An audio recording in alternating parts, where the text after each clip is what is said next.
All right, we're here with another episode. It's got me and we got Steve. So, we're going to start off with what's happening right now, and that is going to be Georgia. Yes. So, So the thing that I find funny, right? So we have all these legal challenges in all these different states, and actually some of them are pretty interesting. Like I think there was just a recent lawsuit filed in Pennsylvania today that argued that mail-in ballots violated the Constitution of the state, and I think that's an interesting argument. But a the valid argument Georgia, for that matter, too. It'll be interesting to see how that plays out. well, yeah, and I mean, like, when we start talking about these things, I've seen half a dozen different conspiracy theories. I think anything that Sidney Powell's touting as a conspiracy theory, not the Dominion stuff, but the whole, like, Hugo Chavez bit was a little bit much. You should never tie anything 3 or 4 layers deep. That's just a general rule. But Well, you know, I mentioned Smartmatic to Chavez, and you can tie that to and that's true. But we're also falling back a few years, and then we're getting into the Soros black hole where information goes to die. So, well, I think the funny part was that CNN put out this debunking article, and then in that debunking article saying, "Hey, you know, we're going to fact check this claim that it can be tied to these 3 people." They in the article tie it to those 3 people, and you're like, "Come on, guys! Like, how long can you live in cognitive dissonance?" But you know, I think last week I said that I think Michigan, Wisconsin, and Pennsylvania look suspicious, right? They look suspicious like to me. Overly so, you could even say. Right, overly so. So if there are shenanigans, that's where we're going to find them, because that's where you're starting to see the things that, like the 150 plus thousand votes that just get dumped in a single dump, and they're 100% for Biden. Those kinds of things show up in those elections, right? The 350% great plus. Example from that is what is it with the Michigan stuff in Wayne County? They were like, "Yeah, we want to bring this suit," and the judge is like, "You can't bring a suit. This is totally normal." And it's like, wait, hold on. You're telling me that it's totally normal for there to be 72% voting irregularities? Yeah, that happens. Yeah. Like, hold on. Yeah, that's hold on. What? yeah.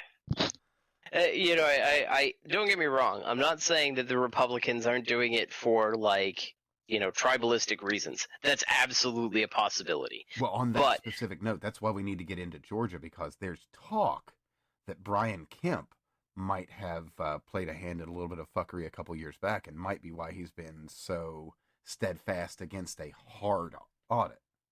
Well, that's the weird thing, right? So you know, people are sitting there and going, "Oh, why is Trump requesting a recount?" Well, he's not requesting a recount, and a recount is what they did the first time. Yeah. Right? A recount is what they did where they physically go through and hand count the ballots, and that's fantastic and all that. But what they originally said is that they were going to go through and do an audit, and they were going to find the people who voted twice, and they were going to find the people who forged signatures, and they were going to find all this stuff. And then they did absolutely none of that.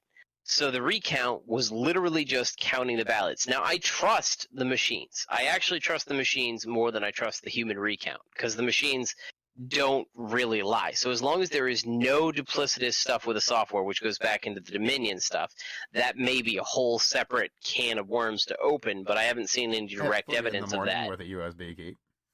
Yeah. Well, I mean, you know, I think Dr. Shiva did a really good analysis of that stuff. I don't know if you saw that. I've seen kind of a breakdown of it, but from my understanding, yeah, he's pretty methodical and reasonable. His approach was to stratify the ballots by percent of, because he wanted to see if it was like anti-Trump bias, right, rather than a pro-Biden bias. Mm-hmm. So he stratified the counties as a percentage of votes that would normally go to Trump, so that's on a 0 to 100 scale. And then he sat there and he basically said percent of down ticket Biden down ticket Republican ballots and divided by Trump. So if Trump and the Republicans are on every ballot, he said that's the 0 point. If there are more Republican votes than there are Trump votes, then we start going to the negative numbers. And if there's more Trump votes, what's that? You mean Republican or Republican? Republican. Yeah. No. Let's leave that whole 4chan God knows where some people have like way too much time when you start analyzing the individual fonts that are used, right? Like, I'm sorry, that's just ridiculous. Just have a cup of coffee and you'll be better. Right, exactly. Typos are a thing. To sit there and assume that there was no typo is I've had random capitals in words at just where it's just the brain and the fingers have a disconnect. But when we start talking about the software regulators, what Shiva did was he ended up showing that in more Democrat counties, we actually saw a higher percentage of Trump votes per regular to down ticket votes. Essentially, there are more Trump votes than there are Republican votes in Democrat counties. But in Republican counties, there is significantly less Trump votes than there are Republican votes. And it actually has a correlation of a linear line, which, and I think he found like a 0.98 R-squared factor. And for people who don't understand, right, you don't find 0.98 R-squared factors. That doesn't happen. It's not a thing. We're like, basically talking about you walked out onto the beach and, oh, look, a pebble, except it's a perfect sphere. More like you walked out onto the beach, you found a pebble, it was a perfect sphere, and it was 100% gold. Right? Fair enough. Like it just doesn't happen. It requires a whole spectacular thing. Now, you could make the assumption that maybe, essentially, in order for his results to happen, you'd have to make the argument that the more Republican you get, the less they like Trump. And the more Democrat you get, the more they like Trump. And that doesn't really hold a lot of water. Yeah, it doesn't quite track, as you might say. So his analysis was pretty good, and I think that was Michigan is what he does. And I've seen some of the other mathematical analysis. We talked a little bit about Benford's law. Sorry. Random numbers are random numbers. I can't really get behind the Benford's law argument. But when we start talking about Georgia, Georgia is very interesting. I left that out of the group of 3 states that I was suspicious of last week. And in the recount, in the hand recount, where they actually had people looking at these things, they ended up having a bunch more complaints come out, where essentially they started seeing like perfectly filled in circles. They're ahead of elections, didn't it? Or was that Wisconsin? Well, I'm trying to remember. I can't remember who got fired. Well, I'll have the link to it. Actually, I'll find out real quick. But continue. I'll get an answer. I think the Republicans were requesting the Georgia person get recalled, but that was just because it had gone to Biden, essentially. Yeah, no, it was. Floyd County fired their election director. Yeah. So, wouldn't it be great if there was a George County? I'm just saying. That would be a fantastic thing. Well, Georgia Floyd, but anyway. All right. So we have what a lot of people may not understand. Georgia Floyd. Big think. What a lot of people may not understand is what they ended up doing was they found in 3 counties they found USB sticks that were not counted previously, and oddly enough, all of those USB sticks were for Trump. Essentially, right? Like it was a net vote there were some votes for Biden in there, yeah, but it was a net vote for Trump. Also, they added 0 to one of them too for Biden. What's that? They had added a 0. It was like 10,962, where it was actually 1,960. That was something like that. That was on the exterior of a box. So the original machine count was like 1,700 ballots, and they listed as like 10,700 something ballots. Yeah. So yeah, they added a 0, and then somebody said, "Wait a minute, let's recount this," and that had to get fixed. But what they didn't do, so we were promised an audit, right? And I think most people can appreciate an audit from the perspective of like the IRS comes on and gives you an audit, right? And that's where the government comes in and takes its fist and it shoves it so far up your rectum that it gets to beat your heart for you. Like, it knows everything there is to know about every account that you have to own. It is the greatest invasion of privacy that there could possibly be. And somehow that's what we were promised, and what we got was a hand recount where they said, "Oh, yep, this is for Biden. Oh, yep, that is for Trump."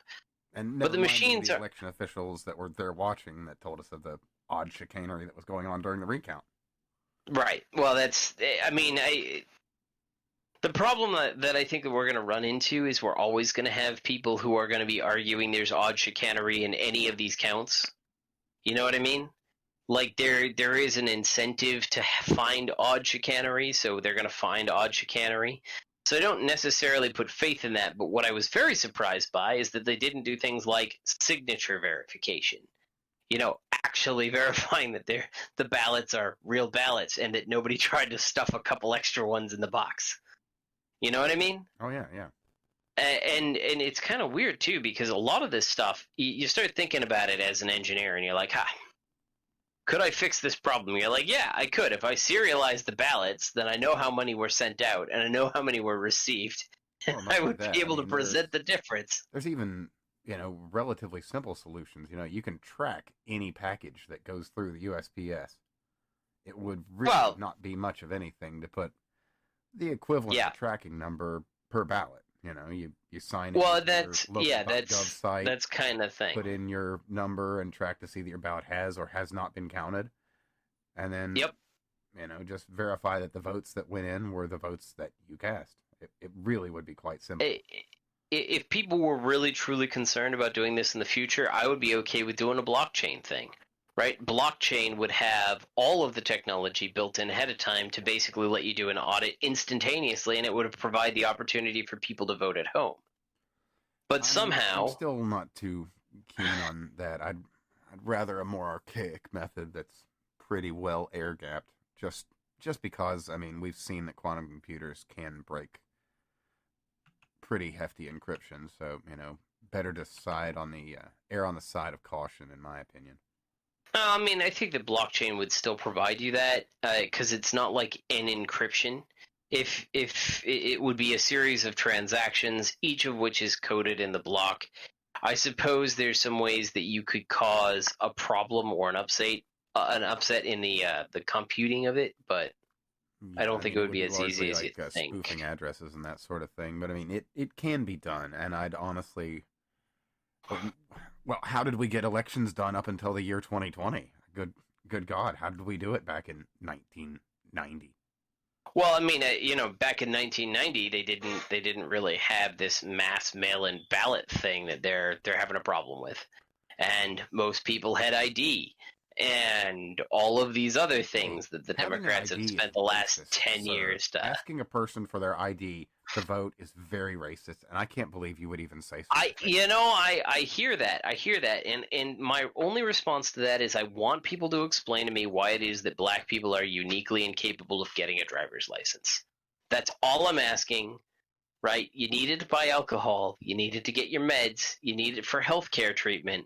Well, for one, I'd say you better not ask black people because they're going to have an answer for you. And, well, in the few videos I've seen that people have gone to the trouble, they seem a little offended that someone would assume that they don't know how to get a simple ID that you have to use to do almost anything in the world of today. Yeah, right? Like, that's the...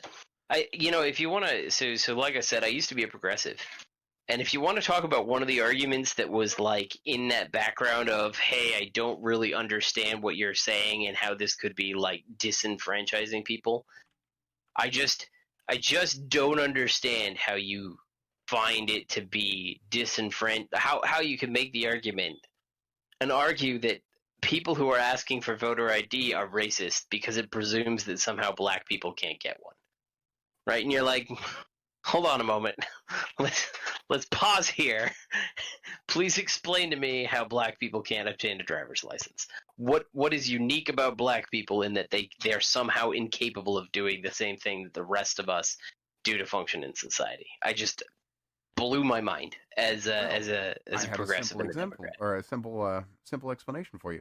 When you have roughly 70% voting irregularities in every county of Michigan, well, you have to come up with a reason. And that's actually a whole interesting thing, right? So I've seen the argument the Dems have made for that is that, hey, this is perfectly normal, and I'm like, okay, that's kind of sketchy. So, what the argument that they've made is that can just be caused by some people who showed up, signed in to vote, and didn't actually cast a ballot. So pause for a moment. somebody waited in line to the point where they got to the table where they could sign in their name. The line they were outside the handed a door. ballot, and they said, man, after waiting for all of that time, it's just too much work to fill out the ballot. Screw this. Paper and pen and what? And how? Right? How do I make this work? Yeah. On one hand, you're either arguing, right, that there is a serious problem with the system, because that's what you do. You exchange your signature for a ballot. That's how this works. That's how this works pretty much everywhere in the country. You sign into a book that says, I have arrived, I am voting, and you take your ballot and you go. And so somehow if you have a 70% discrepancy, or 70%, it's not like there's a difference between here and there. It's these polling locations, 70% of them are out of balance, in which case that means either there are more votes cast than there are signatures in the book, or there are more signatures in the book than there are votes cast. Now, the latter is a little bit more explainable with people walking out, but I still just don't believe that somebody would wait in line, get handed a ballot, and say, oh man, fuck this is too much trouble. Out we go. like you've already gotten all the way there to do the one task that you were sent there to do. What'd you do? You just wanted the I voted sticker, but you didn't want to throw a ballot in? You know what I mean? Well, I'll say this. In my experience, and I had to wait like an hour and a half to get my vote in. I went ahead and voted early. But in my experience, I waited through the line. I got in the door, waited in the next line. Then I got to the sign-in place, and then I signed in, and they gave me my ballot and took me directly to the machine. So, if I understand it correctly, that's a pretty standardized procedure in, well, basically all of America. I mean, so when I voted in New Hampshire, years ago, I did have to wait in line for a long time. But here in New York, where I'm at right now, I walked in. I didn't wait in any lines. I got my ballot. I had to sign the book. They gave me the ballot, and then I went and filled it out, and then I inserted it in the machine all by myself. So, but either way, this here. What this means is the sign-in isn't you get to the building and sign in and wait in line. It isn't you get through the door into the building and sign in. It's you've waited through the line. They're about to give you your ballot. They've asked you for your name and, depending on your state, your ID. Yep. And you sign the thing and go the 10-ish feet to the poll. You have received your ballot, and so essentially what they're arguing is you got your ballot and walk right the fuck out the door without filling it out. Your ballot, you got your I voted sticker, you got your I voted pen, and you just said fuck it. just to be completely clear on what this genuinely what the proposal is, what the proposal as to these books being out of balance is. I mean, at the end of the day, so I think that most reasonable people will rule out that scenario as plausible. It's just not likely to happen. So either these 71% of the precincts didn't count all of the ballots, which is bad, or 71% of the precincts have more ballots than they have people who signed in to vote, which is also bad. There is no portion of this which is good. Now, I mean, if you had like 10,000 people coming in and signing your book, right, and only one of them is off, and that's part of the 71%, that'd be fine. But I will say that one of the hardest parts with that story is every media source is more than willing to sit there and tell you that there is no widespread voter fraud. They lead with that. They try to hammer that message into you the entire article, but they don't tell you. True. There is widespread voter fraud by Russia up until November of this year.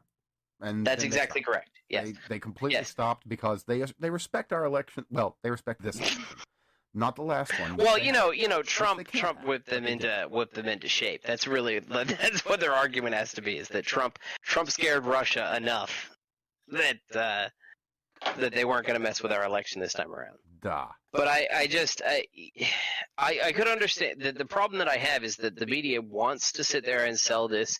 There's no widespread phenomenon. And I'd be okay with it if they actually allowed me to make my own decision based on the numbers, and that's what the numbers came to. But in every article I read about that 71% of the poll books being unbalanced, not a single one told me what that amounted to, right? Is that more voters than there are signatures, or is that more signatures than there are voters? And by how much and in how many precincts? Right? Like if it was one or two, if I had 70 some odd, or if I had a couple hundred precincts and 71% of those were off by one or two in thousands, I would accept that as a possible reasonable strategy. But not a single news source actually told me and quantified exactly what the imbalance was. And that is a problem in and of itself. Like, if you want to see people trying to hide a story, it's when they don't actually tell you anything about the story, but they tell you everything about a basic narrative that they have over the story. And that is just, it's getting ridiculous at this point. They are significantly more invested in telling you everything else rather than what you need to know in order to make an informed judgment. And that's really irking me. But going back to Georgia, because we keep on going back to Michigan. So Georgia, they did a recount. They counted each ballot by hand. They did it fantastically. They found some 1,500, 1,600 votes for Trump, which is, by the way, breaking a brand new record in how many votes have been found as part of a recount. And they didn't do a quick half second. Never before in my life has a recount come up with votes for a Republican. It is always Republicans don't do recounts because it always finds Democrat votes. They always lose votes. Why do we keep finding Trump votes? Anyway, sorry. That's all right. I don't have a good enough memory of Bush v. Gore to remember. I actually, I can't really remember a lot of really contested recounts, but Trump actually now has a record number of votes found with Republicans, and these are things that were lost on three different USB sticks in three different counties. They just forgot to count a couple thousand votes for people, which all led to a Trump victory. Odd how that happens, right? So you turn around and you look at this thing and you're like, okay, so I was kind of dismayed when they sat there and went through what they did, because all they did was count the ballots. And so now what the Trump campaign has requested is that they actually do an audit signature, and this actually is in keeping with, I think, the recounts they're doing in, I think it's Wisconsin. Is that where they're counting, or are they counting Michigan again? Michigan's up in the air. They're not officially doing a recount because... That's right. Yeah, because they might not be able to certify Detroit. Like, in the air on whether the certification is going to go through. The head of their elections board is trying to get rid of the two Republicans that are saying they refuse to certify now because you doxed my kids and threatened my family's life. So yeah, because that's not duress under any meaningful aspect of the law. And right? Let me actually let me linger on that just for a quick second. Those two that had basically they were holding up the process there. They had said, okay, you know what? If you will do a complete and total audit, signature verification, the whole thing, we'll go ahead and certify it. So they said, all right, yeah, we'll do that. So they went ahead and actually did do the certification, as we had heard that they went ahead and caved on it or whatever. And this is also after the threats to their children. And then they said, okay, well, thanks for doing that. Yeah, we're not going to do the audit now. Yep. And so it's like, wait, you're gonna threaten my fucking family. You're gonna tell people where my kids go to school, what street I live on. You're gonna make me promises that you're gonna go ahead and at least assuage the fears of the voters, and then just say fuck you. So yeah, it would irk a person. Understand? They are entirely justified in attempting to rescind their vote, and realistically, given that they actually were doxxed publicly online, I think they have a solid case to say that they were under duress when they cast their vote. I think that's a fair, they've tried to say, oh, everybody's under duress all the time. Bullshit. 9 times out of 10, nobody knows what city government's doing. Let's be entirely honest here. Nobody cares about your local government because we've made it all about federal rules, which is sad. Separate issue, but yeah. So Georgia is now going through and going to do signature verification to make sure that stuff is actually that the actual ballots they received actually match the signatures that are on the book. And did you see anything about the Voter Integrity Project? Yes, I have. That's a very interesting topic in and of itself. They have actually produced real evidence of voter fraud rather than allegations or krakens. As a matter of fact, perfect example. Sidney Powell and her premature and krakenating. One should not prematurely krakenate because you get everybody excited and then you just finish too quick. Nobody likes premature and krakenation. I suppose so. But I mean, on that specific one, there's this kid who's training to be an Olympic athlete that they called him up.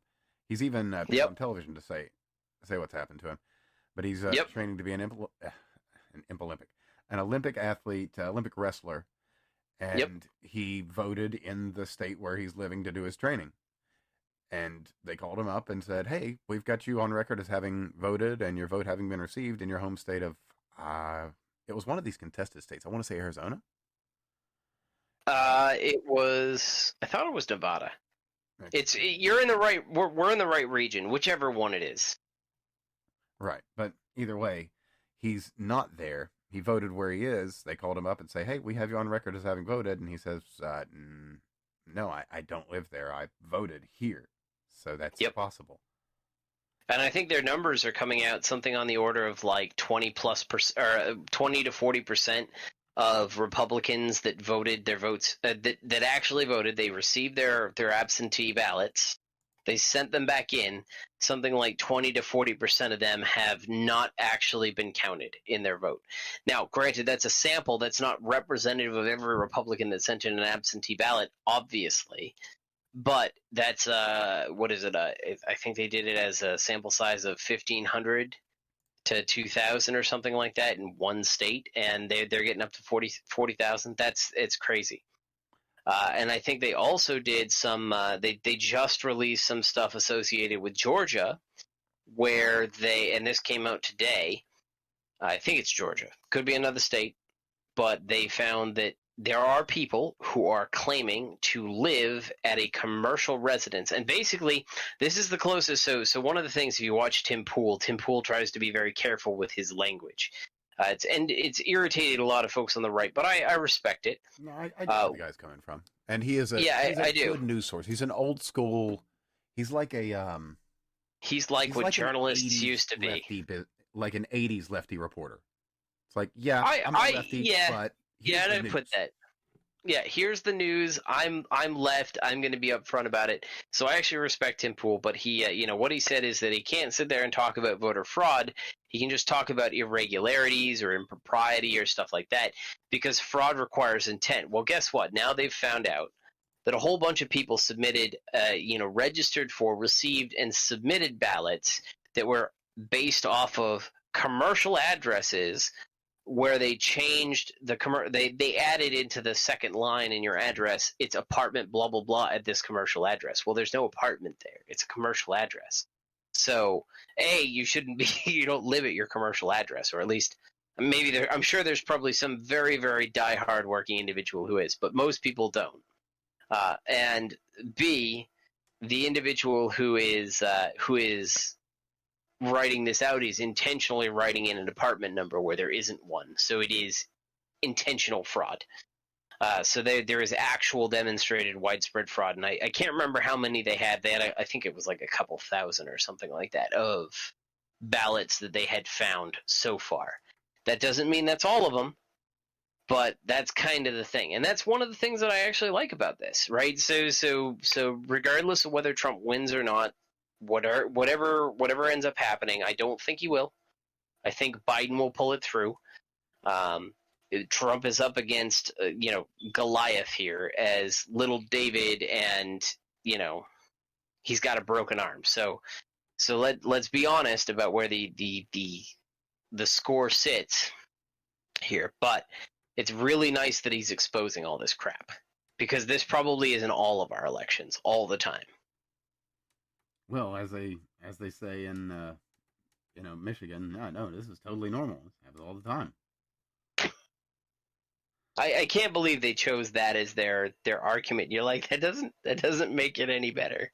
Think about that, right? Like their basis for this was that this happened in Michigan during the primaries, right? If this is what was happening during the primaries, for all of you folks on the left who happen to be true socialists, I disagree with everything that you have to believe in, and that's okay. But Bernie would have probably won if there's an actual impropriety here, right? If you ever want to get your agenda up off the ground, then this is in your best interest to investigate this wholeheartedly. Because if you think the Democrats, if I think the Democrats are doing this to Trump, I will actually concede that the Democrats are doing this to anybody that they don't think fits their corporate agenda. Yeah, no, that's a pretty reasonable supposition. And I'm not saying that I want to see a socialist win, right? But I also don't want to see a socialist lose I want a socialist to lose on the merits of their case. Oh, yeah, absolutely. I don't want a socialist to lose because the deck is stacked against them. Yeah. We want to be able to laugh at these people. We don't want to be sad. Exactly. It's no fun to beat on a cripple. That's the reality. Yeah, it's more fun to beat somebody that, tried. Exactly. And had the ability to actually win. Now, let me throw a couple of quick numbers at you. Have you got a calculator handy? This is actually, oddly enough, I do. Oh, perfect. Give me like 3 seconds to go acquire it. Yeah, absolutely. And while you're getting that, I'm going to explain the numbers that we're going to go over here. Now, Nevada has a really good reporting. So they provide us with the number of ballots cast, for who, percentages, and all that. And then we even have the specific presidential one. So what we're going to look at here, we have, let me see here, total mail-in ballots returned by voters. Let's see here. We have 654,389. In-person early voting, we have 500,900. Sorry. We'll just do it by we'll do it the easier way. Total ballots by party. Democrat, 473,987, so 473,987. Republican, 422,400. 400 and what? 422,400. And then other parties, we have 305,710. Now 305,000? 710. That's a rather good showing of alternate parties there. Quite, yeah. Like, so we'll take that number, and that'll give us a total of 1,300,027,394. So 1.327 million. I get 1.202097. Oh, did I add that wrong? Well, that's what they're saying there. Oh, that's peculiar. Let me do that math myself. 654, 389 plus 543, 906. No. Remember, you changed it from the 654. You changed it to by party. That's probably where your error is. Could be, yeah, because that gives me the same result there. So, that'd be weird if they have something like that. I got the last set of numbers that you said was by I think it was Republican was 473,987. Oh, that's weird. Democrat was 422,400. Oh, that's and Independent was 305,710. Yeah. Okay. So yeah, no, I come up with 1.202 with an extra 97 on top, Yep. and Okay. that's total ballots cast by party. That's other, so that would include all others. Then, as I'm looking at the information here, we've got mail-in ballots returned by voters, in-person early voting, and election day totals that come up to 1,327,394. Well, that's very odd. So there are more people who voted by mail than there are in person. Well, yeah, interestingly enough. But above and beyond that, too, we have also the total ballots cast by party is, well, more than 100,000 less than their own reported numbers in this same chart. That's just weird. Okay, well, passing on by that, because that's fucking strange, we'll go to the silverstateelections.nevada.gov here, U.S. presidential election. Just look at that specifically. And we've either got 1.2 or 1.37, oddly enough. And let me give you some new numbers. So we'll go with Democrat, total number of votes of 703,486. Republican of 669,890. 90. Mm-hmm. We'll go with old Joe Jorgensen, 14,783.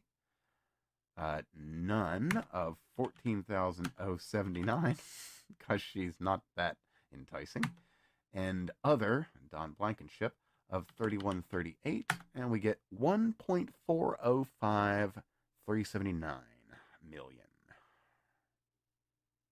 Now, how are we coming up with three separate numbers, two separate numbers from one chart alone? I don't know. Is there something wrong with my calculator? Because we've got three separate numbers from two different charts. So I see. So what you're talking about is the first chart here. The Office of Nevada Secretary of State says the total vote ballots cast by party is 473, 423, which is the first number that we did. First off, I want to point out that the other party is quite large at 305. That's that's exceptionally large. Yeah, that would be noteworthy, to say the least. Yeah, that's like a third ish of the votes, almost. Probably more like 20%, but still 20% in the state of Nevada. And that's from the Office of the Nevada Secretary of State. And then I got the Silver State election results, and this is also from the Nevada Secretary of State. Let's see here. The only downside I can see is one is on the 10th, and this one is on the 23rd. So the original document that you provided may be older than its current document. No, there's a possibility. No, this is according to the little asterisks on the bottom. The latest update to this would have been 10/23/20, but oddly enough, the original updated date it says 11/10/2020.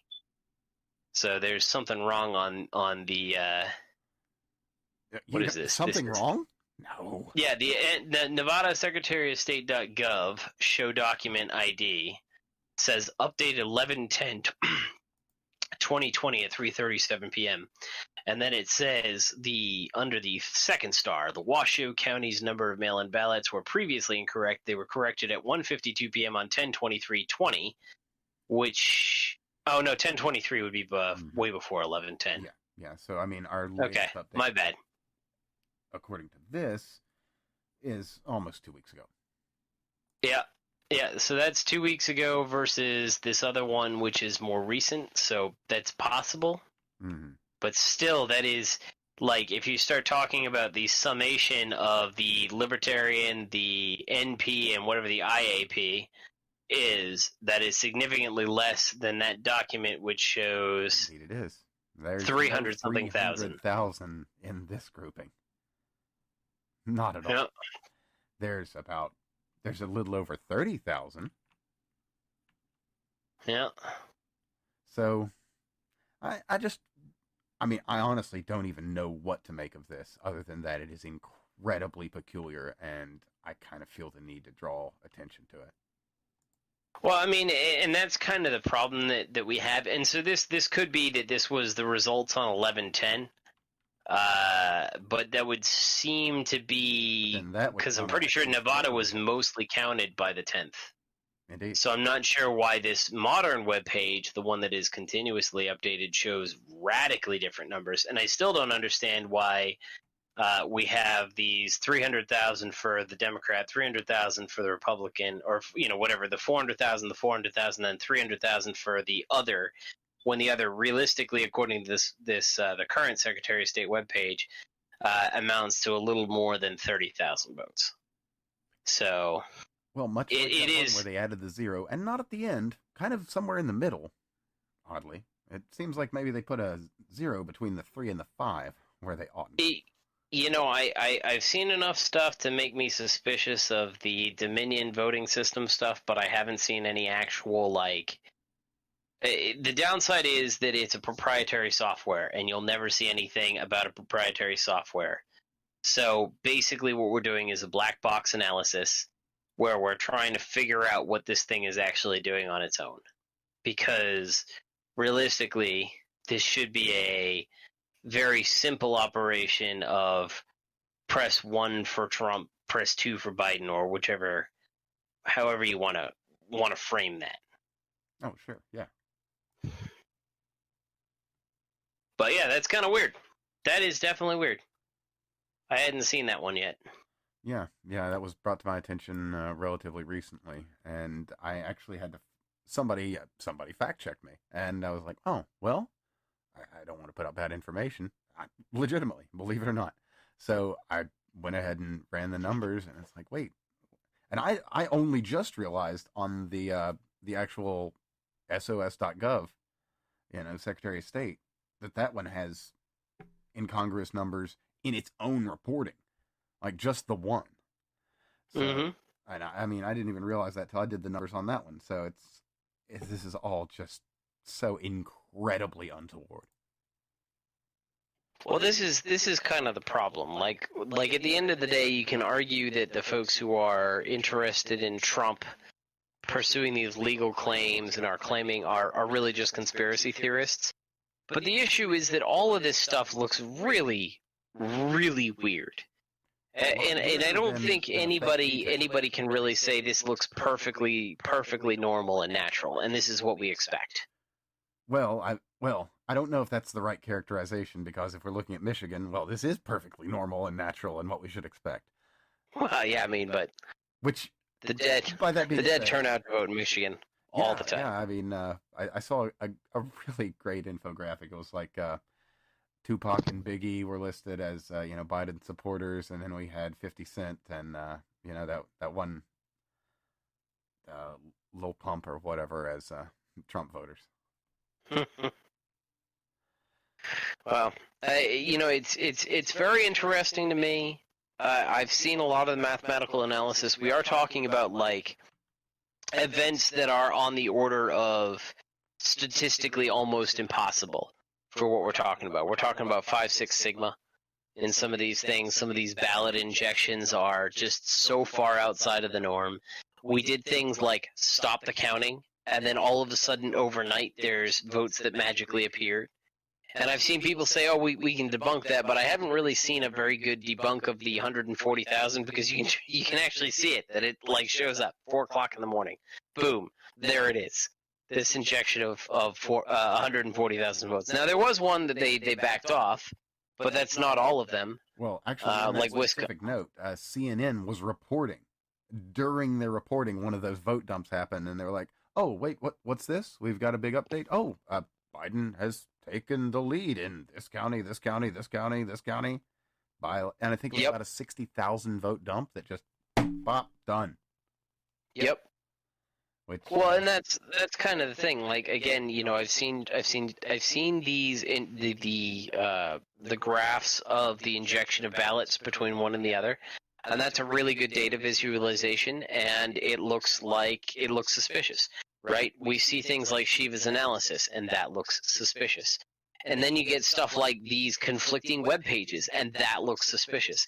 And it's not like, I'm not saying that there isn't a perfectly rational and reasonable explanation to all of this stuff.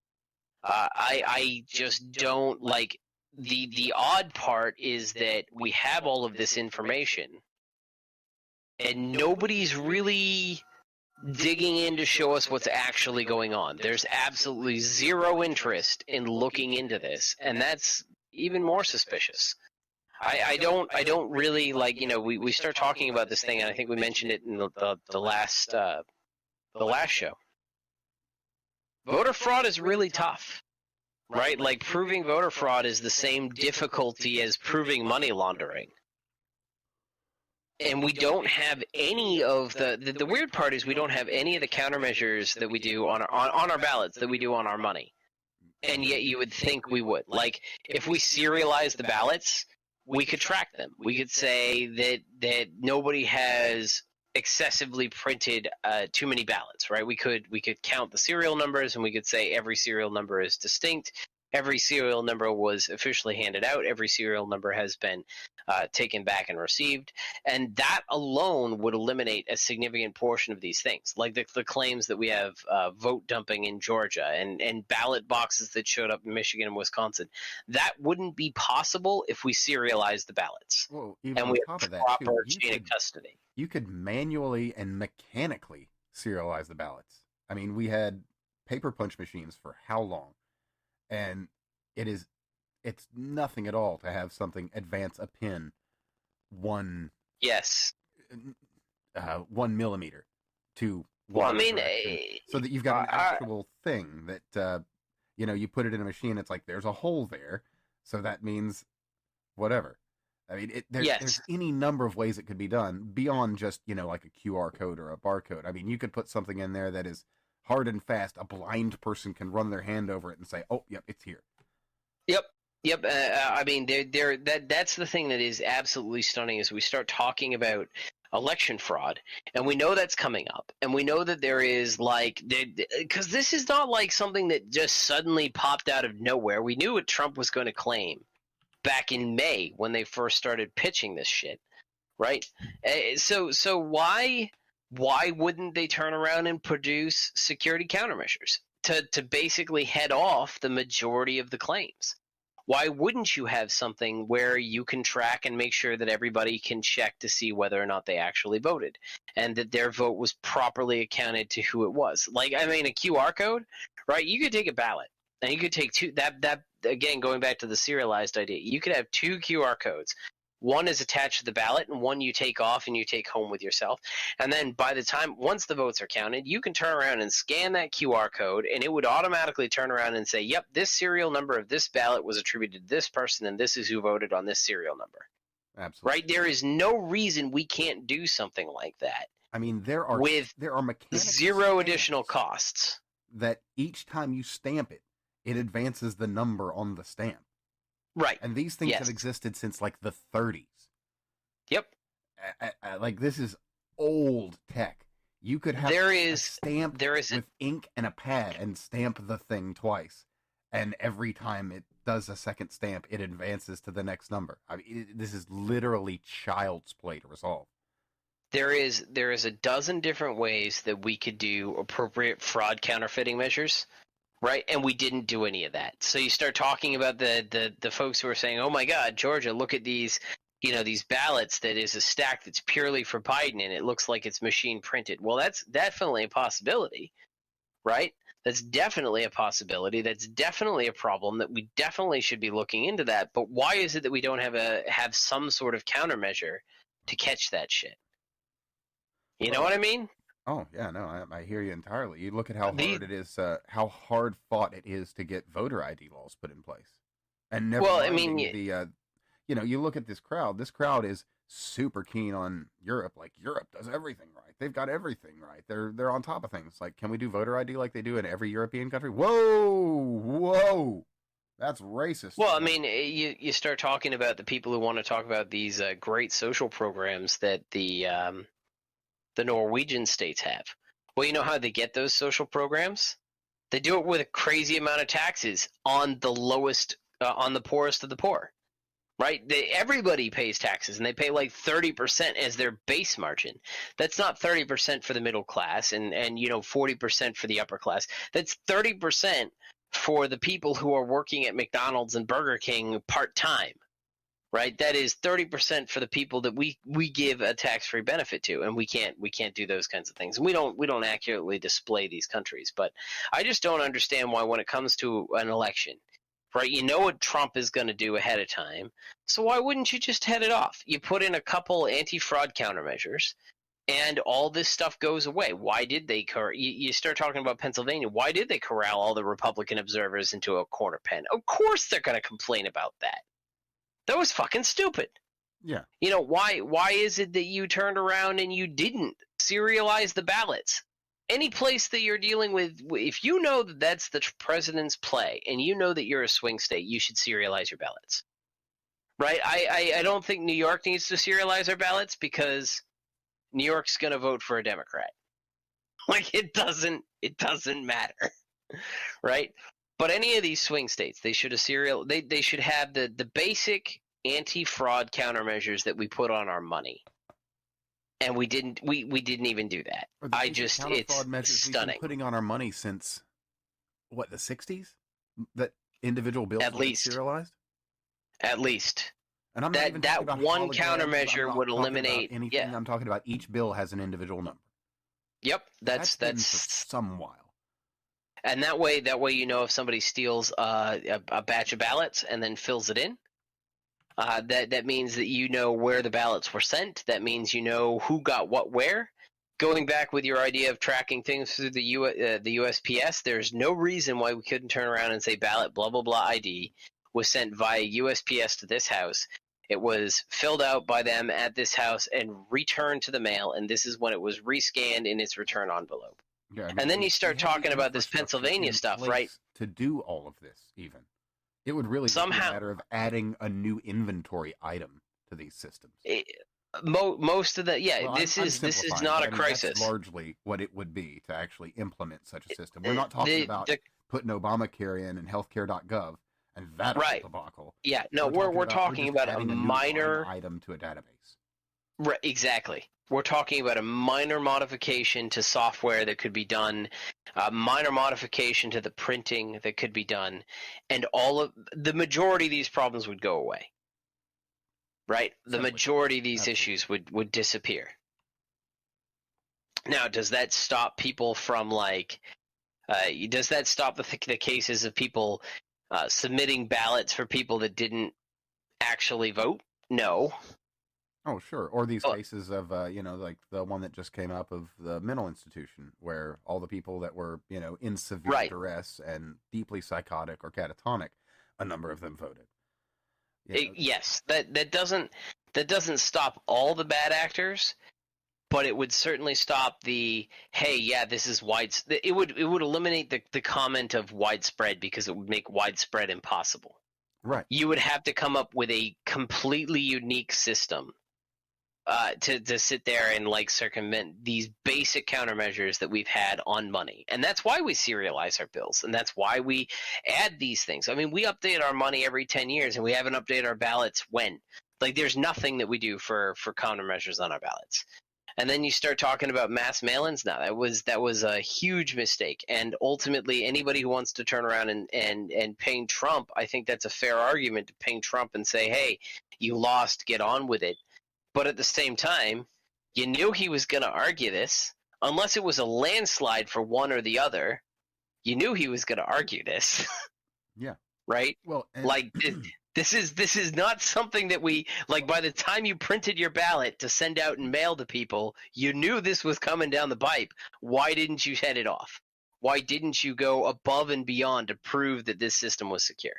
Well, in that exact same note, look at how hard Donald Trump's fighting this. And then look at how very, very upset Hillary Clinton was. How hard did she fight? Oh, that's right. She conceded immediately. I mean, I think there's a case of tradition, and Trump breaks tradition. Certainly. I empathize with Trump. So Well, actually, I operate very similarly to the Trump mindset at work, which is fundamentally I know the rules well enough to do whatever the fuck I want. And that's 90% of how you get things done is you basically beat people into submission with their own incompetence. And it makes my job incredibly fun. a fair point. Let me interrupt you on that. Because if you'll remember, Jill Stein asked for a recount and got one. I believe it was Wisconsin. And as I've told you before, and as I have heard all my life, Democrats always find votes in recounts. Guess what happened? They didn't find more for Jill, and they didn't find more for Hillary. They found that there was something up, and they found some extra 1,000 or so votes for Donald Trump that had just somehow disappeared. And this is 2016. So now, mind you, this is entirely circumstantial because no investigation was done. And interestingly enough, when the Trump campaign did try to press for an investigation, all of the ballots had already been destroyed. They were very well, like again, I said, but it's just things have been very convenient for a very the Democrats seem to have an amazing ability to have data files and paper records be accidentally destroyed in contrast to government record keeping requirements and or just hard drives fail or whatever else. They seem to have this magical ability that happens every single time somebody starts to ask questions about anything. Lowest learner there. Oh my God, my hard drive failed. You know what? I haven't had a hard drive fail like ever. I can't remember the last time I had a hard drive fail.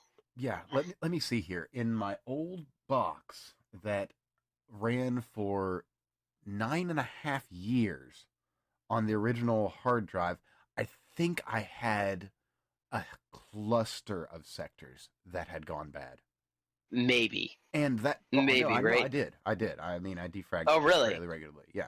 No, I mean, I'm not your regular user either. I don't turn off my machines. So it had been running probably 7 years, just running.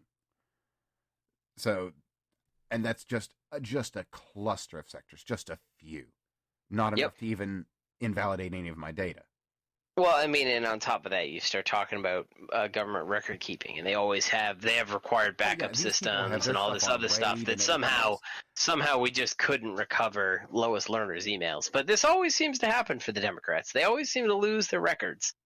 It's amazing how that happens. They have simultaneously the worst and best luck, don't they? They really do. It is just a shame that their computer equipment fails right when congressional inquiries reach their doorstep requesting inquiries. Of course, Dominion was due to speak to Congress very recently. Unfortunately, they started deleting all their LinkedIn pages and then didn't show up and got a bunch of lawyers. But then that was kind of weird. They did, however, hire a new spokesperson to come and show up on Fox News. This spokesperson has an illustrious history. He's previously worked for Jeb, and he also worked for Paul Ryan. A big fan of Trump. Paul Ryan, everybody knows this. Yeah, the guy who quit his job just because the guy he didn't like won the election. Right. So having worked for those guys, you can imagine he's really a bipartisan sort. A real fence-sitting type. Certainly not an industry man. And, well, he went along to tell us that Dominion would have nothing to do with this. Never mind that he was just recently hired. I'm sure he's well-versed on their technology and means and methods. Well, I mean, he's a PR guy, right? He doesn't have to be versed on the technology. Right, of course. That's how sales and marketing works. They don't know anything. So when they lie, it's okay. Oh, yeah. I wasn't aware that I was doing anything wrong. This is how I understood the process to be done. That's exactly right. Yeah, that was really weird. And again, I seen a lot of people make arguments. Again, Shiva did a really good analysis. It looks like this is susceptible. Well, And actually, I we think can if you take go back, 4 if you go back years. for like the last Mhm. 10 years, there is reporting on Dominion systems being susceptible to hacking Oh, on or that specific note, even we look at modification. NPR's report on Dominion voting systems that came out, I think, last year, saying these are easily hackable. Or Yep. all the Democrats that were speaking about how Dominion systems are easily hackable. Or John Oliver on his show Yeah, talking about how the that was Dominion really funny. systems are easily hackable. Yep. And then, but of course, as soon as it is inconvenient to the narrative, that's the thing that always amuses me about the left, and I think that's the reason that I stopped being on the left. Was I can't stand being in cognitive dissonance that long. It's got to be physically painful to these people. That must be why they're miserable sons of bitches. Because Oh, they just you have to be suffering in immense mental anguish if you are going to sit there and say one thing one day, and then when somebody grabs that thing and says, "Hey, this applies to me too," you go, "Nope, nope, doesn't apply to you." Right? 3 years. Russia hacked the election. Russia stole the election, and yeah. Well, this year, if we can nah, spare nah. 3 Everything years worked for the Russia perfectly. narrative, then surely we can spare 3 years to, clear up the election issues, right? Well, I mean, obviously, I don't want it to take that long. Nor We I. need to have I'd like for a. this to get resolved before December 12th. Yes, yeah, but I like if it was me with Pennsylvania and they had these issues, I would have just conceded and said, okay, we're going to redo the election. It's going to be scheduled for this day. Everybody has to sit there and show up again. We're going to redo it. None of this crap is going to be here, and all of those lawsuits go away. That's how I'd resolve it, because they're going to have to do a special election or something. Yeah. Like Either you they disenfranchise a bunch of real and unreal voters, or you take I another mean, chance.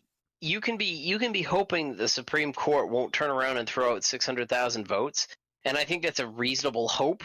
But like, pause for a moment and think about why you're in that situation before you turn around and say, yeah, we're going to rely on the Supreme Court not, screwing us here. Just redo it. Just do what you need to do, get it done, and say, yeah, we screwed the pooch on this. This didn't work as intended. We were told that it wasn't going to work as intended. It didn't. We everything, nothing worked as it was supposed to. We're going to go for a do-over, and all the problems go away. Yeah. I mean, the easiest and fairest solution is just you have a special runoff. Yep. And if it turns out that the results are the same, I would sue Trump for the whole bullshit. That's what I would do. Sue Trump for the cost of a new election. Well, the thing about But I this, mean, now it's going to go to the Supreme Court, and I totally get where the Supreme Court comes in, and they're going to say, "Do you really want me to disenfranchise 500,000 people?" And I'm going to be like, "Nah, I don't want you to disenfranchise 500,000 people, but if those 500,000 people are in there illegitimately, if there's shenanigans there, like on one hand, you're either disenfranchising the entire election process, or you're throwing out 500,000 votes. And realistically, you got to sit there and take a look at what the law says, because they're between a rock and a hard place here. yeah, indeed, That's not an easy judgment. We have to be honest about that. That's not an easy judgment. I wouldn't be happy with either outcome. No, indeed, and there are people that won't be. But you made a really good point with, do you disenfranchise the entire electorate? Because when you do something Yep. like that, you run a great danger. You Yes. never, ever, ever want a large portion of your electorate to know deep in their heart, as something that is as clear as the sky is blue during the day, that their vote will never matter. Because when a person understands that their vote does not matter, they realize they have no recourse but violence. And that makes things very ugly. That's certainly a case, but I would make the argument that, assuming that we didn't walk that path, at the end of the day, it also lets anybody, it communicates very clearly that you can infringe on the law as much as you want, because the risk of disenfranchising a significant number of votes is greater than disenfranchising, than doing whatever shenanigans you want to get away with. Indeed. And again, that 500,000 votes, I don't think 500,000 votes is illegal, right? I suspect most of those are legitimately cast votes. all the way through. I would easily put it at 50 to 75% without a shadow of doubt in my heart. But again, 25% of 600,000 would be enough to sway the election. We have to turn around and take a look at that. Indeed, and this I don't know what is discounting even any of the maiden name stuff or any of the other things that have been revealed, by the Voter Integrity Project. This is completely discounting those things. This is just completely legitimate concern. Yep. Like not even the things we have evidence of, just general impropriety. You can't turn around. The reason that we have observers is because people play games. You can't. What was it? There was that dude who filmed himself for TikTok or whatever it was, where he was sorting through ballots, and then he showed one that was for Donald Trump, and he ripped it up and threw it away behind him. That was the real thing. Those people happen. Even if he did that one vote for show, that's a felony, if I'm not mistaken. It probably is. I'm sure if it was only one vote and he only did it for the one vote for show, it probably wouldn't impact him too bad. He'd be banned from it. He'd probably get a fine, a really stiff fine. Being realistic, yeah. But at I would, if he only did it for that one vote, and let's be honest, that's probably more likely the case. Like, I don't think, I honestly, the one thing I have to say about election security is that people are inherently lazy, and to sit there and actively attempt to sabotage the vote, you have to be a really motivated individual to work your way into the elections process just so that you can sabotage the vote. I'm not saying there aren't people who are going to, there's no one who would be willing to do that. I just don't think there's that many people. The training session in Michigan, Yeah. You got your 6 feet. Now you make sure that if they want to come up to you, maybe your back's to a wall. Yep. Yeah, that was really sketchy. And again, this goes back to the why is it that they want to push these boundaries? Like, there is nobody who loses. If I was on the left. Right? If I was on the left, ignoring my current stance and where I currently stand politically, if I was on the left, the one thing that I would want more than anything else is to turn around and tell everybody to go pound sand. And I would love to take data and shove it down people's throats. That's what I do for a living. I love doing what I do for a living. And somehow they open themselves up to all of these questions. And they're legitimate questions, and we can't just ignore them. So there's the crazy people, but let's be honest, that's not all of the questions. And if you just highlight the crazy people, all you're doing is pissing off anybody who's in the middle ground. So you're saying you're a flat earther, basically. I am a flat earther. Well, there you go. Actually, I could never believe the earth is flat because my house is on a perpetual slope because it's like 120 years old. I don't think there's a flat surface that I get to experience. Well, I like the concave Earth theory, kind of like Halo. Yes! It's just it's the lensing effect that makes it appear that it's round. Do you know how cool it would be to find a giant ring in space that is, properly terraformed and everything? Ugh. Yeah, it would be. Speaking of Halo, that is coming out. It's really, I am so sad that Xbox was not able to release with a brand new Halo launch. Also sad that the PS5 did not release with Horizon Zero Dawn. Both of them are fantastic, and looking very forward to playing Halo on my computer. Yeah, there's something to be said for that. They kind of lost me when the first one didn't come out on PC, and I hated console FPSs, but it is what it is. Keyboard mouse supremacy. It's there now. Keyboard and mouse supremacy? Oh yes, it is. No. Halo. I think they have the Master Chief Collection available for PC. Oh yeah, no, it is. It's just a little late for me. Oh, that's too bad. It's Halo 1 may actually still be the best Halo. Really? Yeah. I guess that's saying something. Oh yeah, there's a bunch of memes that came out with the remaster or whatever they're doing with that. It is, yeah, no, if you actually go through and you're looking to play a good Halo game, or the best Halo game, I think Halo 1 really did it well. So Halo 1 was much more about world building than it was about the linear track of your kind of like progression, so to speak. And because it was more about world building, there's just a lot more world building elements in it. Whereas the later ones, they were trying to fill in this massive world that Halo 1 built, and they basically got to rest on their laurels, so to speak, and it was kind of a detriment to them all. Oh, that's understandable. Actually, Bungie, once upon a time, was a lot more innovative. There was a game I remember from them called Myth that was really one of the earliest squad-based. I don't know if I'd even want to call it like a real-time strategy game because it's kind of small scale. So like the whole thing that, well, I mean, I don't know exactly what to compare it to, like a Commandos game or something like that. You've just got your small group of people, but they're going through. Maybe you'll have to take on a large group, but the whole thing was always at full speed. So it really was kind of a break from things, before you'd have like Warcraft, but that's a little more turn based at that point. So I think it's kind of tough for me. So there's this whole era of games that I'm missing, and I don't know how, because I was a gamer back in the day, right?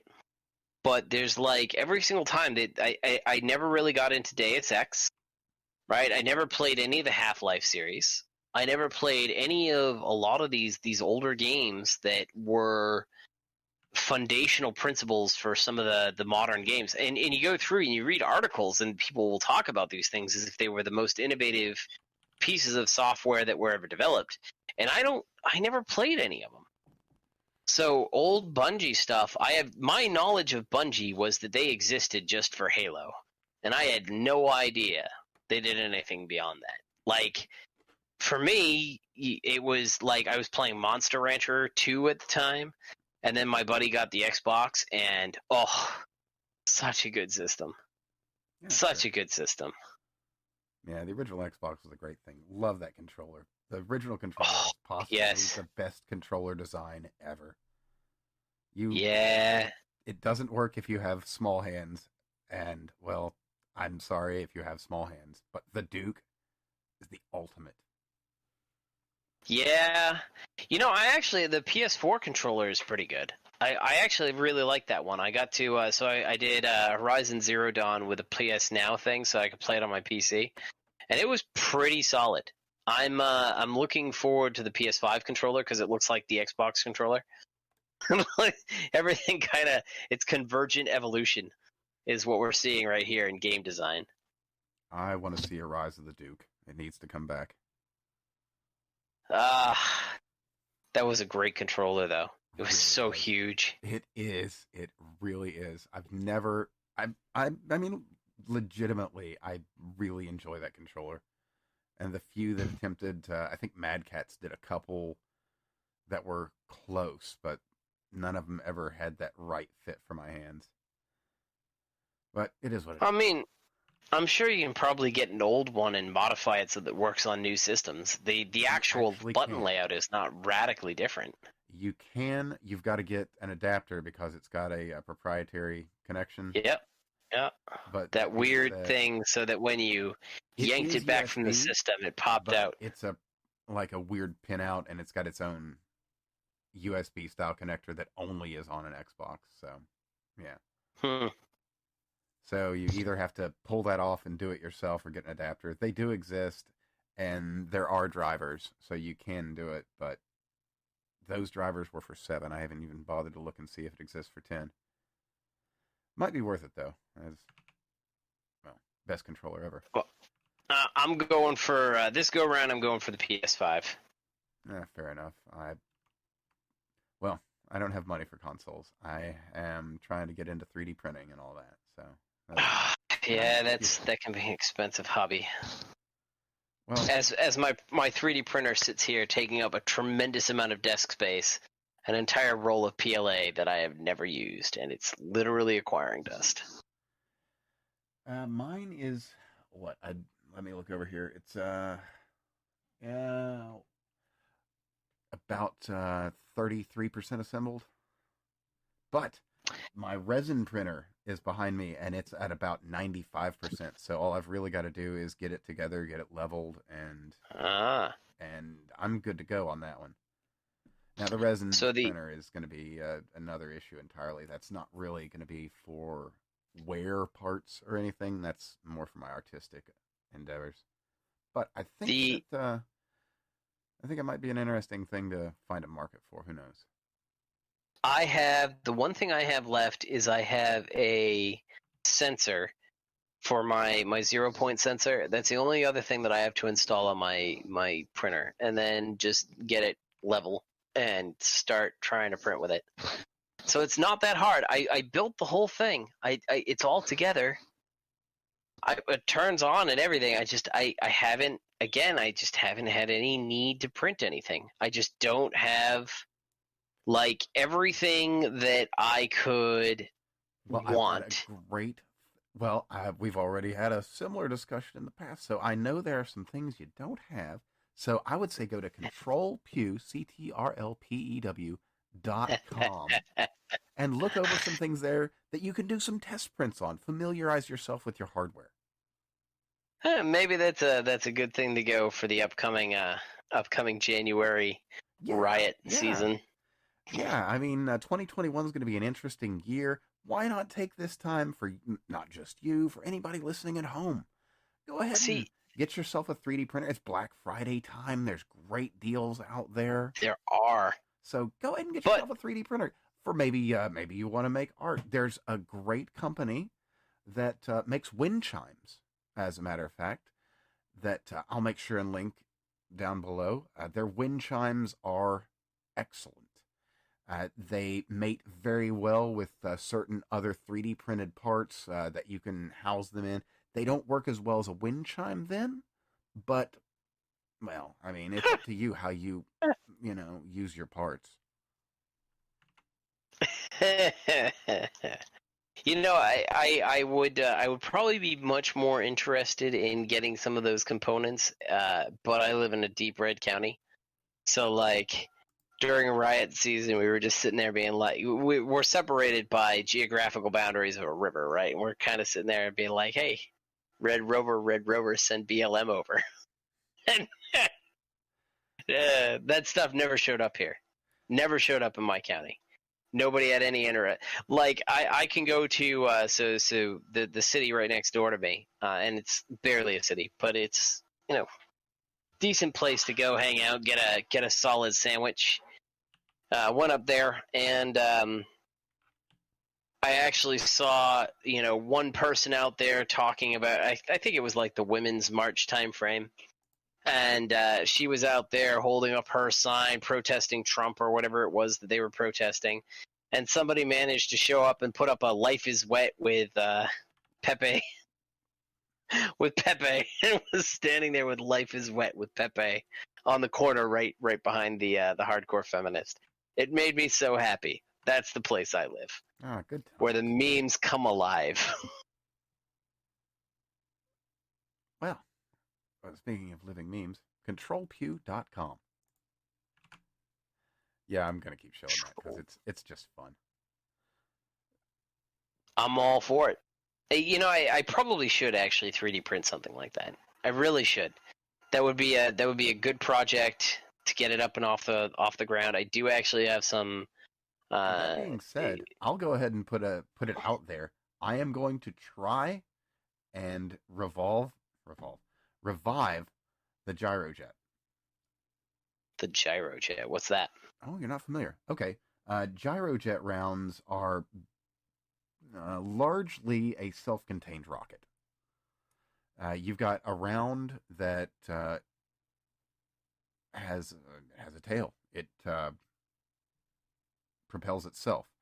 Now, as it comes out of the barrel of whatever your firearm or mounted thing or whatever, it's not going to be going very fast because, like a rocket, it has to gain momentum. So they're largely useless at close range, but then as you go out, they gain more and more speed until they've got no more propellant, and then, they've reached whatever velocity they'll reach. Hmm. And that sounds ridiculous. yeah, I'd like to do it in 12 gauge. I'd like to do it in 12 gauge because I figure that'll be a really easy way to do it, and well, I've got to work it out. So we'll have to talk about that off the air because I'll need some help. Yeah, you'll have to do like a nose cone and some other stuff because otherwise, I mean, it's actually the pour is going to be the hardest part, right? So you're going to have to do a cavity and a mold. So you're probably going to have to do oh well, what is it? Well, that's neither here nor there. I'm not even into the material science of it yet. I'll need to be doing like 3D printed, base ends and make it like a pill or something, basically, so that I could, get the propellant in there, be it black powder, gunpowder, whatever it'll need to be. Well, you'll probably end up needing to do something like what is it? Substance removed or whatever. Basically, they use beeswax when they pour the mold in, and the beeswax essentially burns off. So you have that's how you do it. And I mean, you can always do the like 2 separate cavities kind of thing, and then try to weld them together. But that's just more likely to explode. Oh yeah, no, there's any number of ways of doing it. I'm not even to that point. I've got to figure out a functional design first. But that being said, I do have some ideas on eventual manufacture, as well as the idea on, a new bullet design. But, we each have our hobbies. So that being said, let's hop into some of the other topics we had for the week, too. Yes, anything that's not politics, that'll be fun. Indeed. Well, this is the election that never ends, folks. It goes on and on, my friends. It does. Some people started voting not knowing what it was, and they continued voting forever just because. Even after they died. Yes. So we'll go into the one we were actually talking about just before we got on the air. We'll talk about glyphosate. I've got an article here on Phys.org basically stating glyphosate may, it's even in their title, glyphosate may affect human gut bacteria. You gave me a perfect breakdown, so I'd rather you just go into this because you're going to do it a lot better justice than I can. So glyphosate is a for people who don't know what it is Roundup. That's really the short version of what this stuff is. It is a fantastic compound. It actually basically blocks an enzyme that disables root growth and overall growth within the plant. So when you disable an enzyme that limits the rate of growth, the plant ends up growing continuously and exceeds its nutrient supply, which is why it dies. So typically when you spray Roundup or when you spray glyphosate on a plant, you spray it on the leaves. It'll get absorbed into the plant, and you will see absolutely zero effect until 2 weeks later when they all die. Because of that, most things like Roundup, when you start talking about what consumers get, they have a not deforestation, basically an Agent Orange type thing that you spray on associated with the glyphosate, and that ends up causing the leaves to die off, so it gives the appearance that the plant is technically dead. Even though it'll be alive for another 2 weeks, it will continue to grow until it finally dies because the glyphosate kills the entire structure. So that's what glyphosate does. The biggest thing that I have is, so this is glyphosate is manufactured by Monsanto. They have the Roundup Ready gene that they patented and isolated. They put that into food crops, and people, the reason that we use it is that we can basically properly manage our crops. We don't have excess nutrient depletion. Farming, we're not using too much water. We're not using as much fertilizer in our crop beds because it's only being utilized by the crops that we want, and that's why we use Roundup Ready crops, because we get significantly better yields, essentially because we wipe out anything that's not our target crop. And that's what Monsanto's patent essentially does. The thing is that everybody hates Monsanto. And so there is a concerted effort to try to paint. What's that? I am raising my hand here, just in the interest of transparency. Evan does not like Monsanto. But they hate Monsanto for a variety of reasons, but from what I've seen, it is largely because it's a biotech company that does genetically modified organisms, and people generally hate anything that's biotech. It makes them queasy. And so there is a concerted push to make glyphosate dangerous. And the problem is that it just doesn't really end up being so. So typically within a few minutes to a few days, it'll bind up in the soil, and you can walk through a field that's been sprayed by glyphosate, and you won't even be able to contact this stuff because it's been absorbed into the plants, it's been absorbed into the soil, and it's no longer, it can't even be absorbed by your skin. So what you see these terrifying articles that will come up with all these different and unique ways in which glyphosate is a problem, and then they get refuted down the line.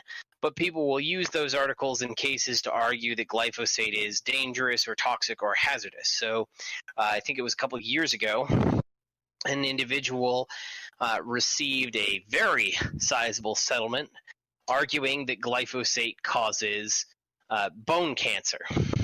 Turns out that paper was pretty routinely debunked. It is not determined to cause bone cancer outside of, I think, one location says it's maybe cancer causing, and pretty much every study that actually looked at it found huge fundamental flaws in this study, but this guy cited it. He was able to convince a jury that that's the way to go, and they gave him a bunch of money because he developed bone cancer, and even though there's no real evidence for it. And the same thing is what we see in this study. So when Evan originally linked this study, I went through it, and what you end up seeing is that there's a lot of caveat words. And every single time you see a study, you should look for these things. This should be the first thing that you look for in a study. It doesn't matter whether it's glyphosate or, the zombie apocalypse. Realistically, the easiest way to tell good science from bad science is to look for how many risk-limiting words they put into their paper. So in this case, the opening title is "It may have an effect on human gut microbiota." But you go look at this. They have a bioinformatics tool. They're potentially sensitive. It provides further tools for further studies to determine the actual impact. So they made this claim, but throughout the paper, in every single paragraph almost, they have a word or a phrase that says that there's no real actual evidence that it does what they say it does.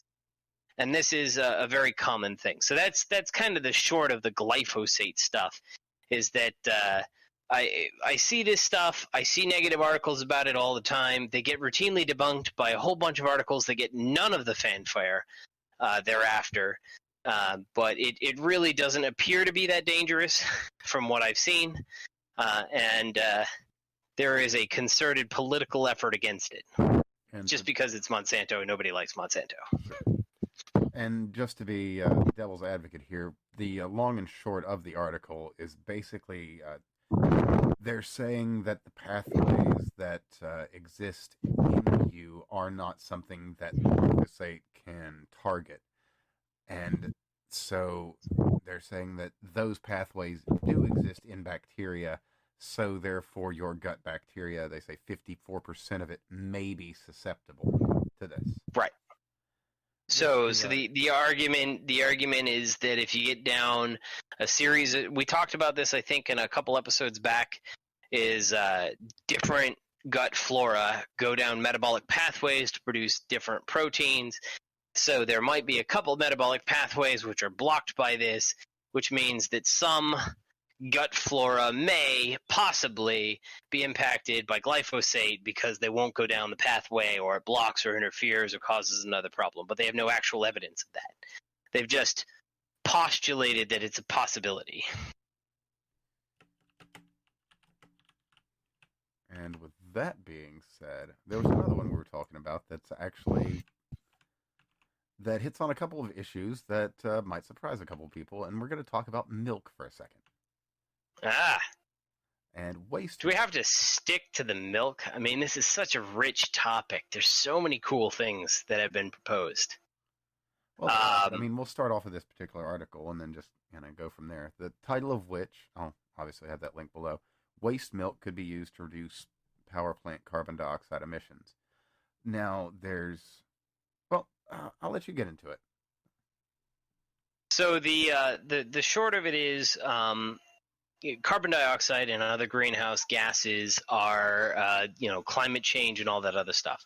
And we've talked a little bit on the show about how Craig and I are both very skeptical of the claims associated with the science because they say one thing on one page and then they make an entirely different argument from what their actual data justifies. And I am also raising my hand again. Yeah. So we're all kind of in the same boat here, that it is highly suspect for whatever claims that they're making. I think at the very least it's sensationalized, and at the very most it's outright, fraudulent in many cases. They basically emphasize the micro risks from the non-micro risks. That being said, CO2 and methane are both greenhouse gases. And I don't really like the analogy, but basically what they do is they do have a tendency to trap some of the photons that are on their way out of the atmosphere, and they basically will capture them, and then they'll re-radiate them at the same energy or lower throughout the rest of the atmosphere, and this will cause a buildup, which is what causes thermal transfer. A thermal buildup, and this is actually what causes the energy buildup, and this is what the entire basis of climate change is. And that those are real effects. They will absolutely happen. There's no way to stop them from happening. That's how radiative physics works. The question is, what's the magnitude? What's the severity? And that's where we don't really have a lot of good questions. And that's why when you start asking those questions, people start, calling you a shill for the oil companies. But that being said, fossil fuels will always contribute to this thermal buildup in our atmosphere. Whether it's a small effect or a large effect doesn't really matter. They will continue to do so. That being said, if we have a way of removing the carbon dioxide or the excess methane from our processes, we could be in a state where we can gain the benefits of really cheap energy production like we have throughout the United States right now, without having the negative environmental impacts from these emissions. And so one of these processes is known as, basically this whole field of research is known as carbon capture. And it's actually pretty interesting. There are some really cool solutions out there for ways in which not only can we capture this stuff, but we can capture it at cost or below, where it's literally cheaper for us to capture the carbon that comes out as an emission because we can sell the products down the line. Now, the original carbon capture that was proposed would basically be deep injection in saline wells. No. Go away. Yeah, no, there's a lot better ways of putting carbon away than just putting it in a hole in the ground. And actually, that's what this kind of proposes. But I mean, right. Just right offhand, one of the best things you can do to actually sequester carbon in a reasonable way, charcoal. Yeah, for the cheaper things you can do. It's gonna filter the groundwater that goes back down. I mean, there's so many different and better ways of doing this than building giant plants that do almost nothing. Well, so they have the giant plants, and some of those can actually produce fuels down the line. There's a couple proposals that will do that. I've seen some proposals that will produce fertilizer down the line.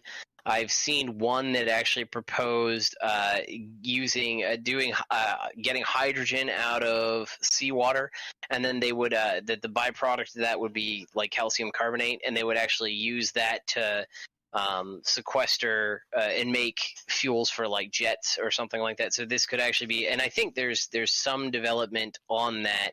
Oh yeah, I mean, there's really something to be said for putting the carbon in places where it needs to be. I think there's Right. in India. I read a story actually of a paper plant owner that he needed carbon, so he just got into a deal with one of the local coal burning plants, and he just gets his carbon directly from them and just pumps it directly into his systems. Which Yep. that sort of integration is, for one, it's a real market solution, and two, it solves your environmental crisis problem. And that's kind of the thing. So I expect that we're either going to be looking at a nuclear future or a carbon capture future, because the original proposals, like we mentioned, was to bury it in a hole in the ground, and that was stupid expensive, and it had no actual value. But in reality, what we're finding is that there's a bunch of different chemical processes where we can store this or create compounds which have additional value towards that. And that's kind of what they did here. So one of the things that ends up happening with milk is that there's a lot of waste product. And so look at what happened, just a few months back with the COVID lockdown. yes, There were hundreds of thousands, if not more, gallons of milk that were just destroyed. yep. That could Well, I mean, very well even have been dried out and used for this specific purpose. yeah. Even at the site with a, well, I'll let you explain because you're a little bit better at this infrastructure stuff than I am. So what they normally do is they usually tie into a wastewater treatment facility. So we actually, I was looking to work at the Johnsonville Gloverstown. I think that's the two turn. They're like 45-ish minutes away from me, so they're off in the hinterlands. But an engineer, a chemical engineer, also a rad engineer, he's got like degrees up the wazoo. Really respect the guy, PE all the way. He took me through his plant because I was trying to get in there. And what they paired up with was a dairy farm, and that allowed the wastewater treatment plant to actually invest a ton of money in brand new infrastructure, because milk processing plants tend to have a ton of wastewater. And a lot of that wastewater has a lot of milk, and there's nothing they can do other than basically dump it down the drain. And that's what ends up happening to anything that doesn't meet spec, or we have excess separation. So they kick the stuff out to the wastewater treatment plant, and it's a mess to try to deal with, because there's thousands and thousands and thousands of gallons that are coming in per minute from any standard milk processing facility. They're filled with bioactive compounds and sulfurs compounds and the rest. Like, you stick your head in the tent where they're trying to sort out this milk, because they have a special like facility just for the milk. And it's a confined space. For people who don't know what a confined space is, that means that it is not meant for long-term human occupancy. And if you go in there, you could die, because the off-gassing of this waste milk is that bad. And that's how we basically handle it. We process it through, we get the bacteria to eat it up, we inject it into the rest of our wastewater system, and then we pump it through and we aerate it and try to digest it as much as possible, and then send it out a river.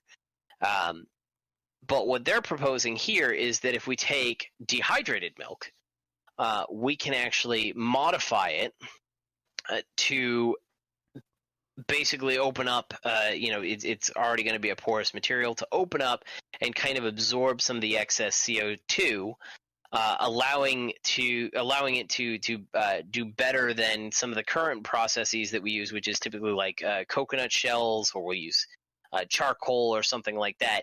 And that's actually what we use as our adsorbers, because they have very great porosity. So this could be a great way to turn what is currently an expensive wastewater product, right? So that has a definite market cost associated with milk production, into a viable, cost neutral product that can be moved. A money maker. I mean, you could be turning a waste product into a product.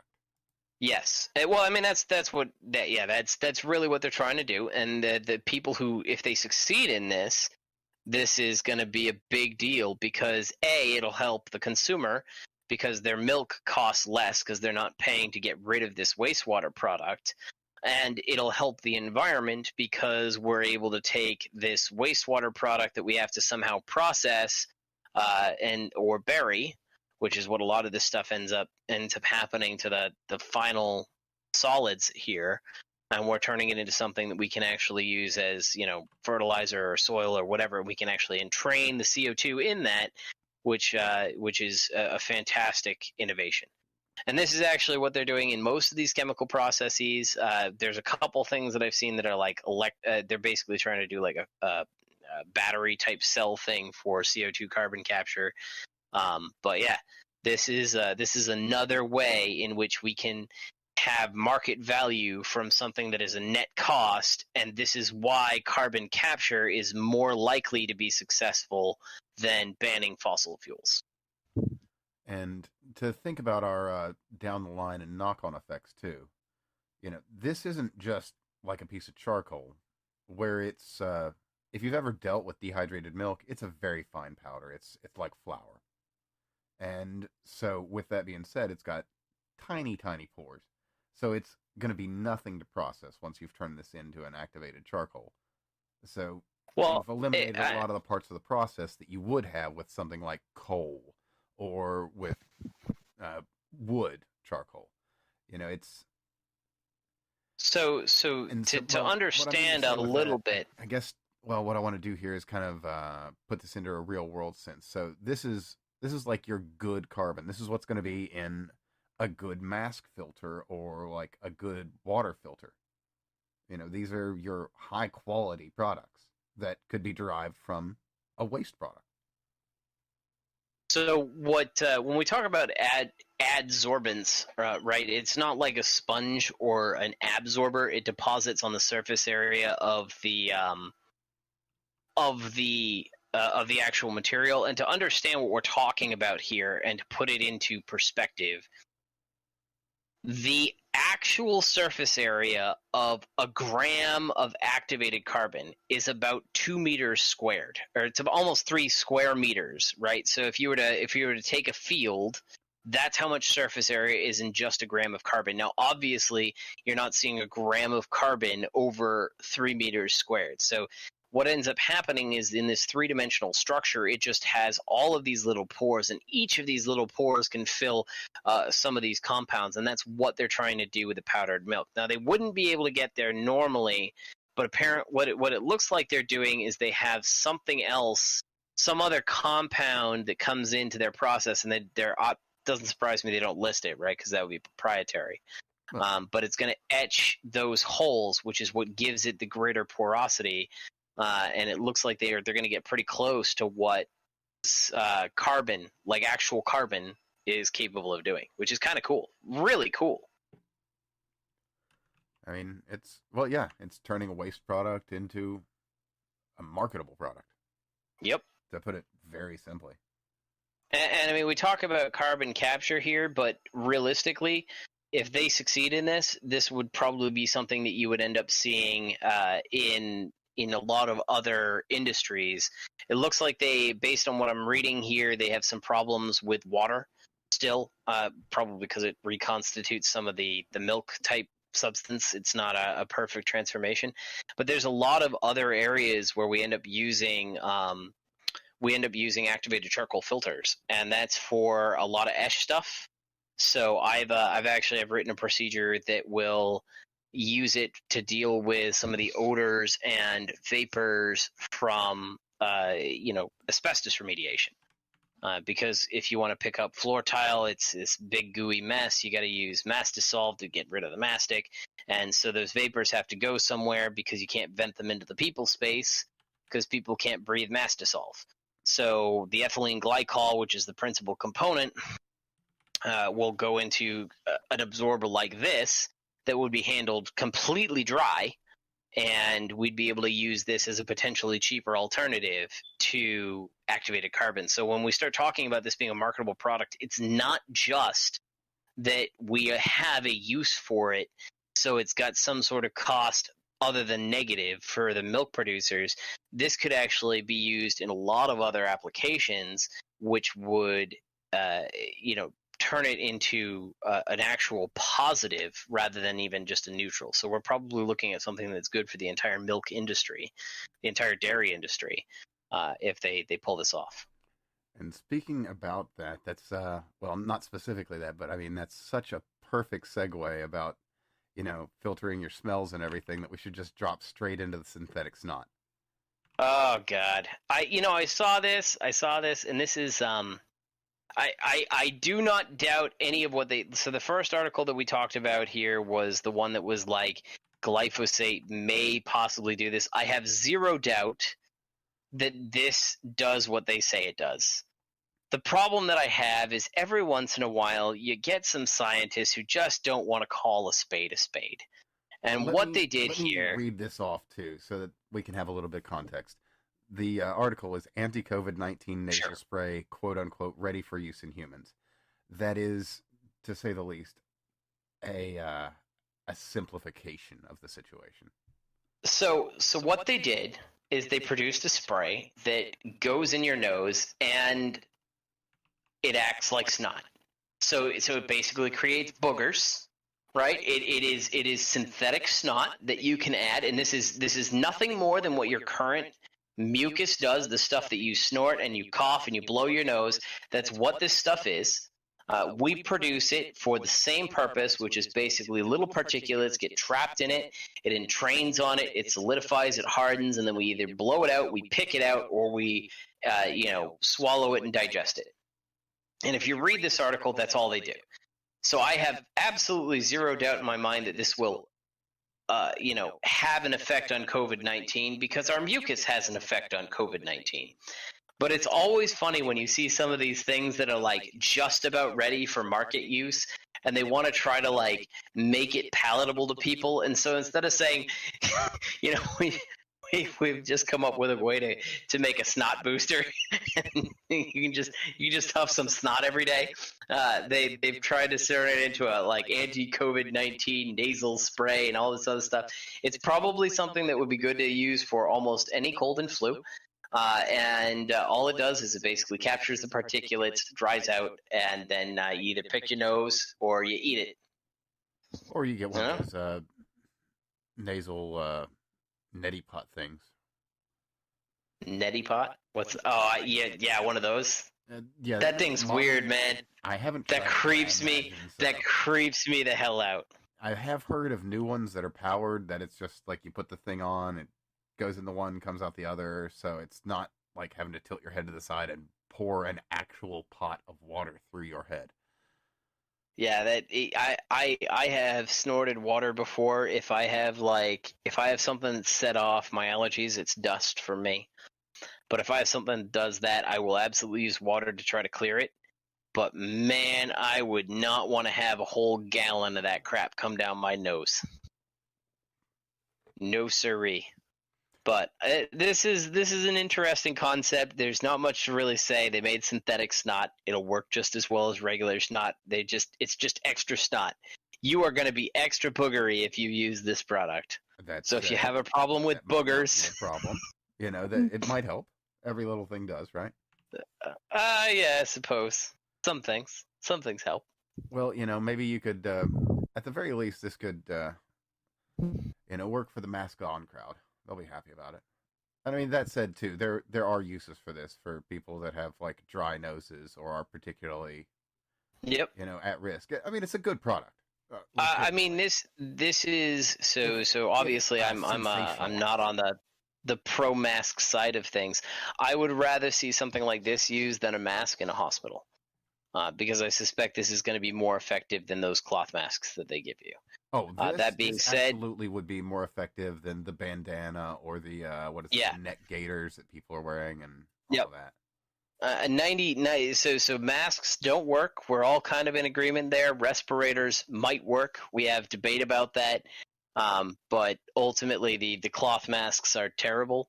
Yeah. And I would rather see something like this because I can guarantee you this is going to provide a significant effect and it's going to be less impactful to you throughout the day because it's something like 48 hours that it lasts there. So it's like super snot, by the way. I love this is just, I just wish that they were honest about it. I just wish they were like, yeah, we invented super snot. Yeah, I mean, it could be, it could be presented a lot better, but I guess they're trying to, go with a current cultural narrative, but I mean, it could really, They could have done a better job, but whatever. Yeah, it really There's is an there's a interesting thousand thing. potential uses for this. This is probably a very good product for anything where we're dealing with hygienic stuff that's a problem. So again, hospitals, And very this good is for that. also to make note of what's actually being referenced here. It's made with stuff that's already recognized for use in humans, so it's pretty much just a come up with the right levels of things and then put it to market because Yep. it's all FDA approved in the EU, US, Europe, UK. I mean, So, what I kind of hope. So I'm hoping that they're not trying to do it as a drug or run through that process. Obviously, there's more potential money in that, but they could do mass market and they would be less constrained. And I suspect this is probably a good product. As much as I'm joking about the fact that it's super snot and mega boogers, right? Like, I think this is probably a useful product. we have the best boogers, folks. We have the best snot. America makes the best snot and the best Listen, boogers. Trump makes the best snot. Let's be honest. Huge snot. Every, Huge boogers. everybody loves Trump snot. Huge boogers. Huge boogers. Big league boogers.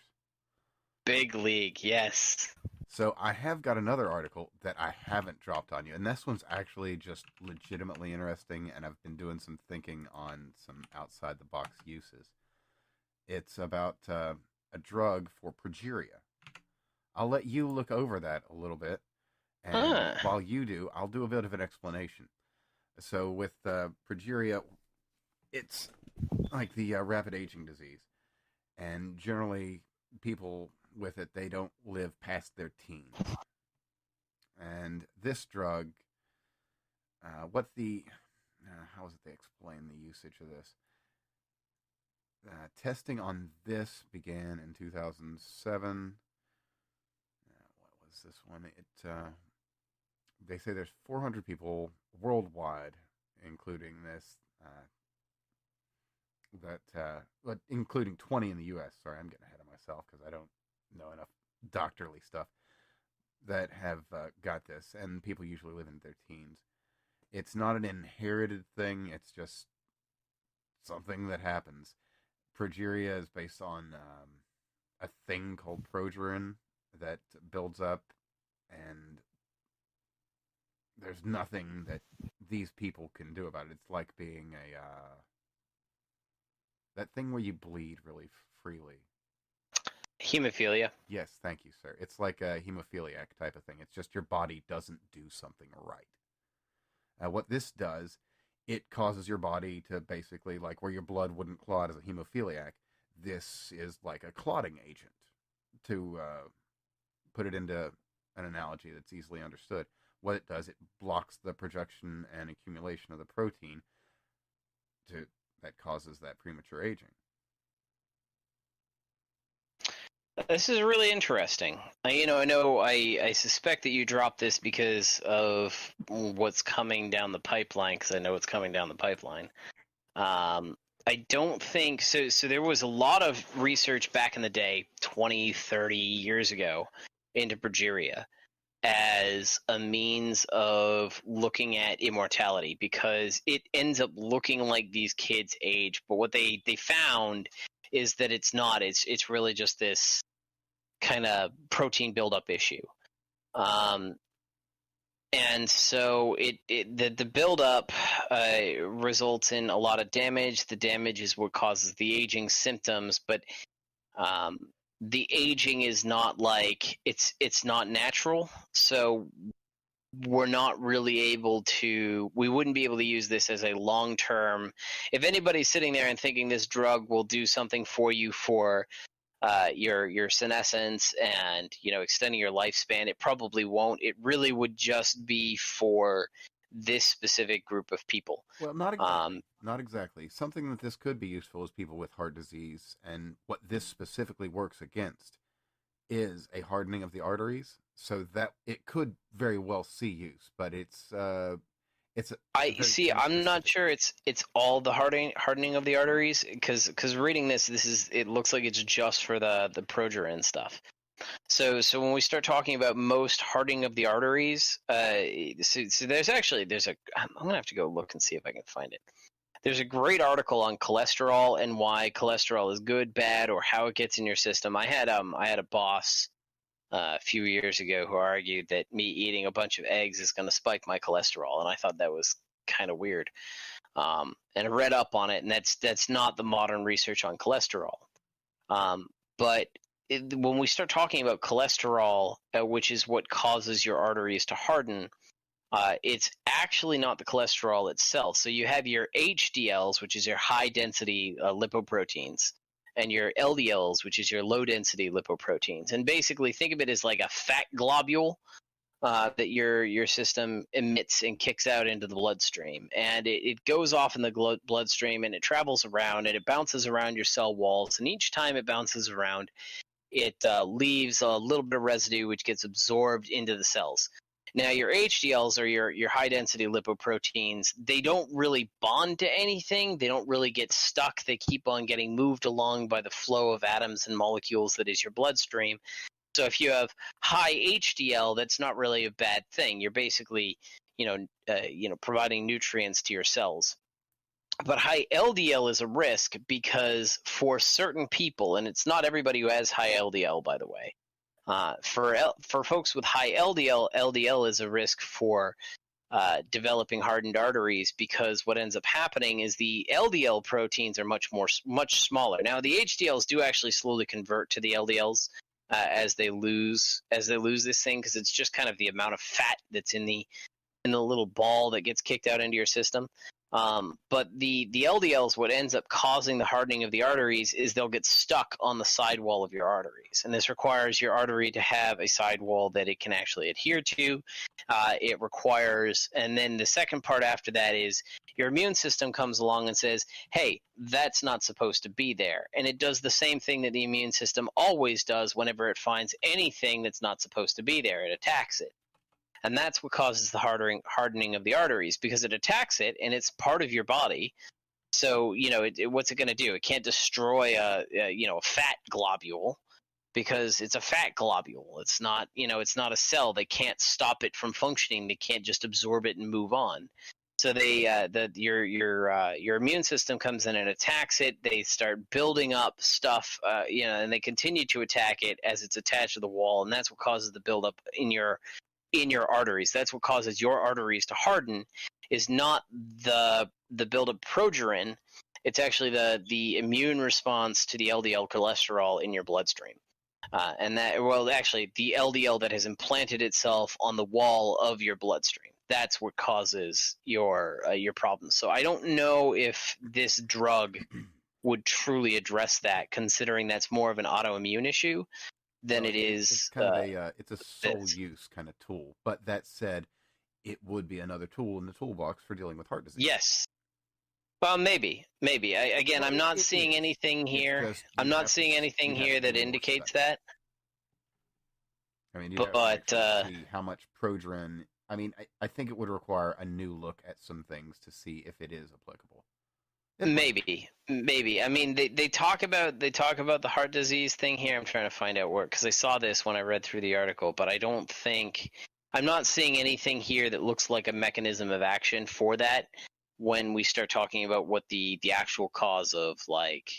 But above and beyond that, just to put it out that there, stuff is. There's a person now of the ones in the study. The oldest that has been taking it for 13 years is 24 at this time, which is wow, that's amazing. Incredibly old for someone with progeria. That's really quite excellent. Could you imagine, like, what category would you put somebody with progeria in for porn? Like, are they going to enter the? I'm trying to think of where you put them, because you'd be like, I'm 25 and hello, Sonny, it's time for some cookies and warm milk. I don't know enough Japanese, but I think there's probably a Japanese specific one for that. I am sure there is, or at the because very least, there is a manga or something that is on that exact topic.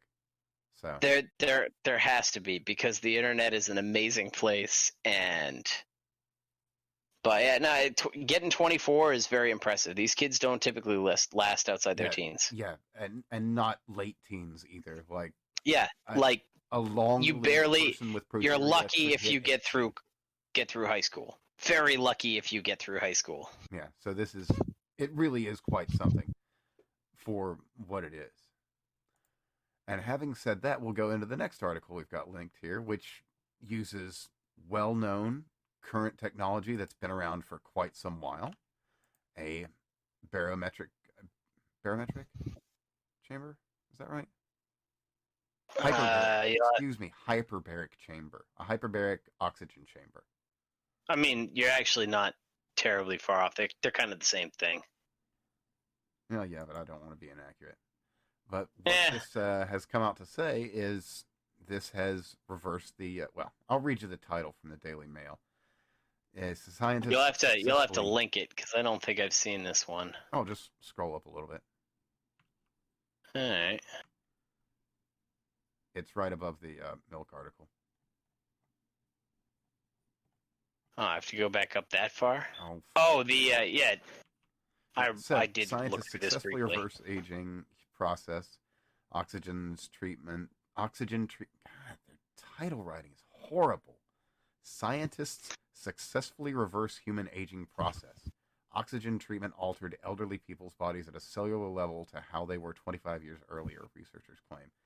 Good God, get a title editor, people. Fuck's sake. That's horrible. Anyway, breathing pure oxygen may help reverse the aging process, scientists claim. What they're doing here, they've put people into a hyperbaric oxygen chamber, and it basically, what's the term I'm looking for? Supersaturates your body with oxygen. And, That'd be accurate. And so this lines up pretty well with a bunch of other studies and something that my wife is desperately. She's gonna be like creepy and old, but there's actually a lot of folks who have been looking into different ways to extend their lifespan, and one of the ways that they've found that can radically alter your mental capacity is a blood transfusion from essentially a teenager. And so if an old person gets young person's blood, it will reverse significant aging diseases as well as produce significant amounts of mental acuity. And they haven't quite figured out why.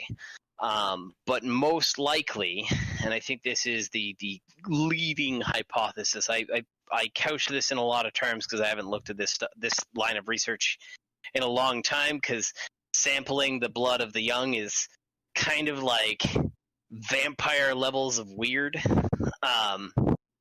But the leading hypothesis is that more oxygen is getting to the rest of your organs.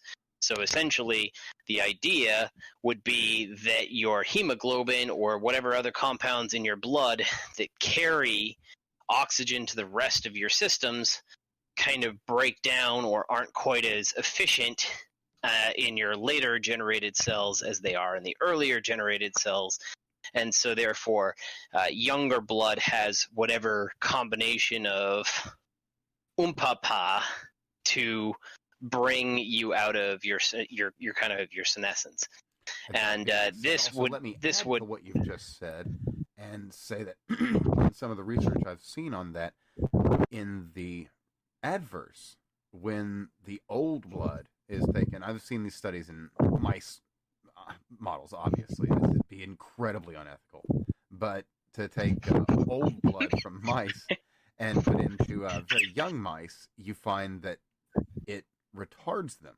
It makes them as though they were significantly older. It takes a very young mouse and makes them biologically akin to a middle-aged mouse if you take, an old mouse's blood and put in there. So this is, I think one of the leading hypothesis is that oxygen, the oxygen that's available in your bloodstream decreases with age, which is certainly possible, and it would make sense. It's why we would get tired much more as we age, as we hit our 30s and our 40s, we start to get more tired. We need more sleep. It's because we're literally not breathing, or we're breathing as well as we used to, but we're not pumping as much oxygen, or that we're not absorbing as much oxygen from the blood as this.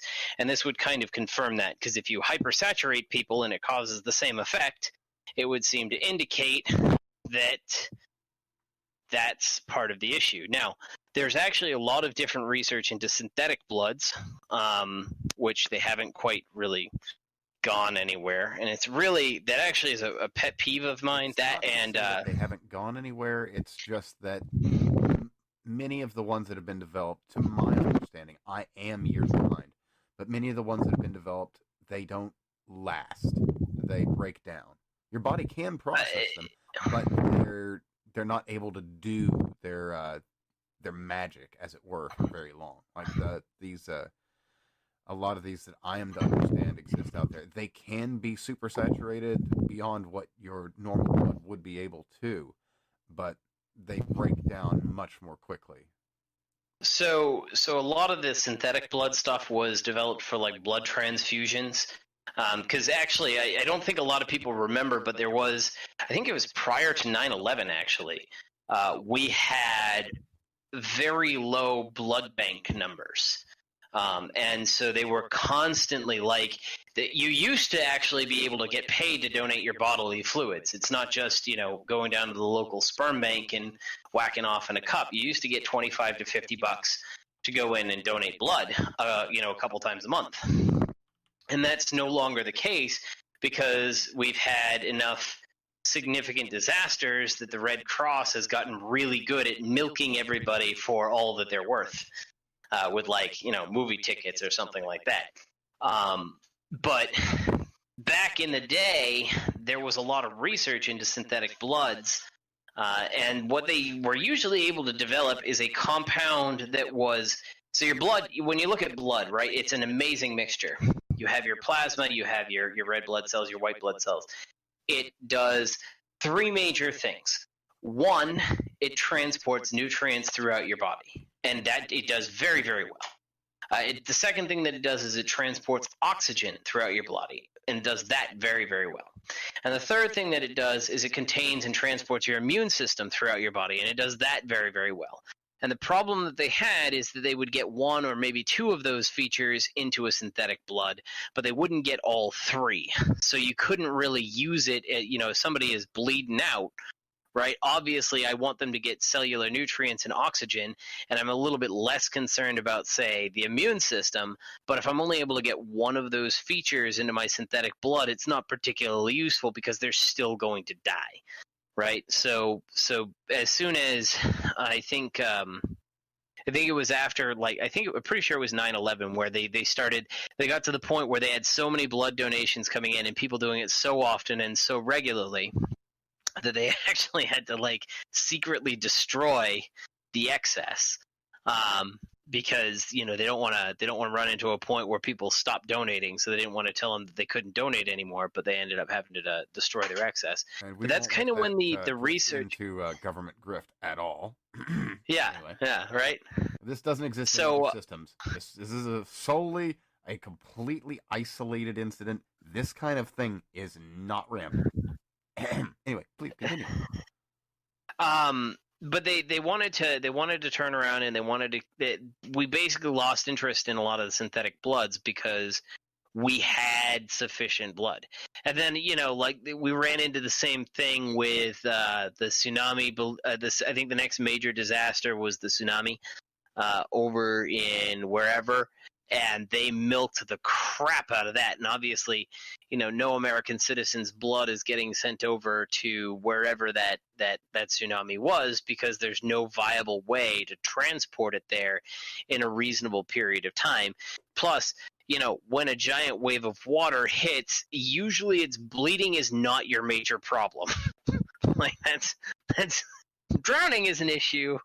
Blankets are an issue, but blood is usually not. But they were still milking the human population for all they could get. So they haven't really had a shortage of blood, because we've kind of gone with relatively consistent disasters and kind of a global consciousness, if you will.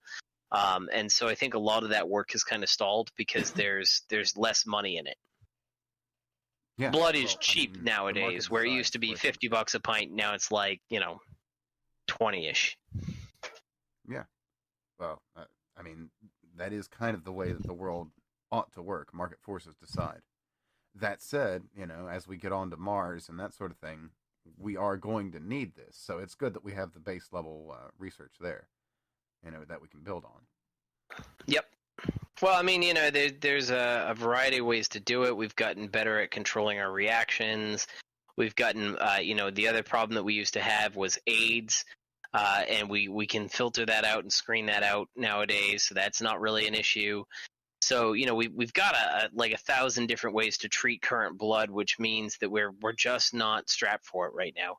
Oh, But you're right. As we start talking about isolating populations with a very small population in space, I mean, I would not want to be an individual who's perceived as a universal donor. I don't want to be the dude who gets trapped on Mars. That seems to be the the low hanging fruit on the mission there. Indeed, indeed. Oh, and just to clarify on the specific results of this is what most people have heard of, your telomeres. This results in a shortening of those telomeres, which is like that's the thing to look for in aging. Oh, the oxygen therapy shortens your telomeres. Mm-hmm. Indeed, yeah, the hyperbaric. Did it? I didn't catch that.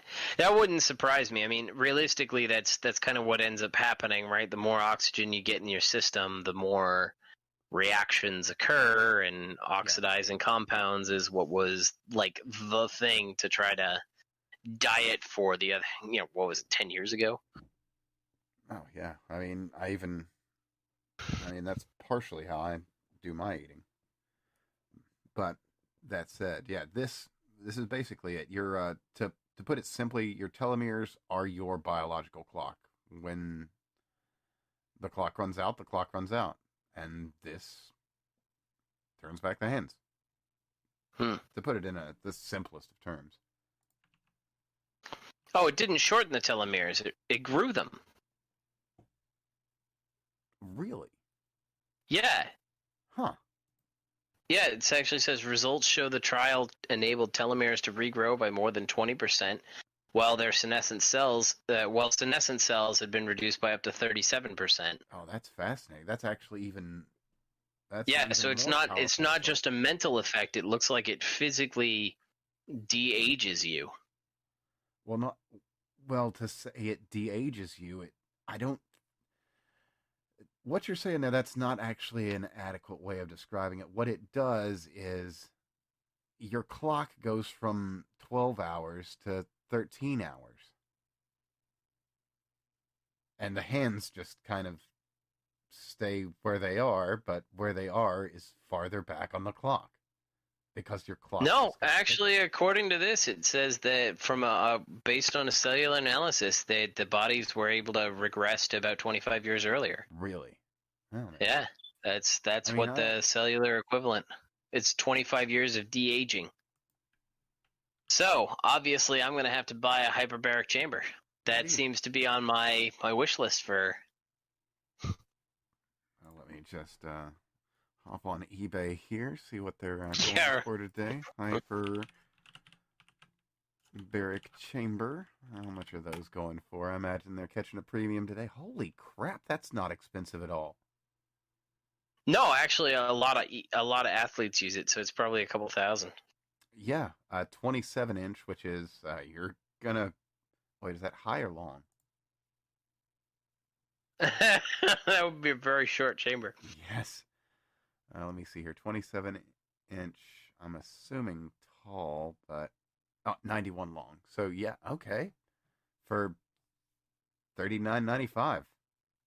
That's a fairly cheap price. I mean, you'll have to pay. Well, take a look at the 33-inch there. That's just a little bit below it, right? Yeah, indeed. You're at 6,800, and you got like pillows and a book and. Yeah, there you go. Yeah. Oh, they've got. Maybe that'll be once I finish my house renovations. Yeah, there you go. There we go. Well, yeah, okay. So everybody, start saving your money for one of those. Of course, you'll need an oxygen pump, but those are really inexpensive.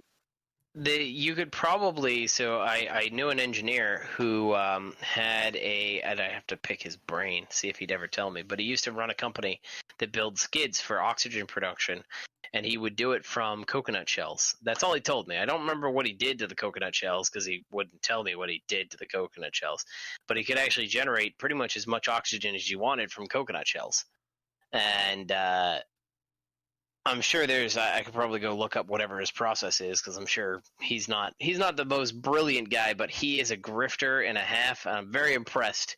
His skill is in how well he can sell other people's stuff.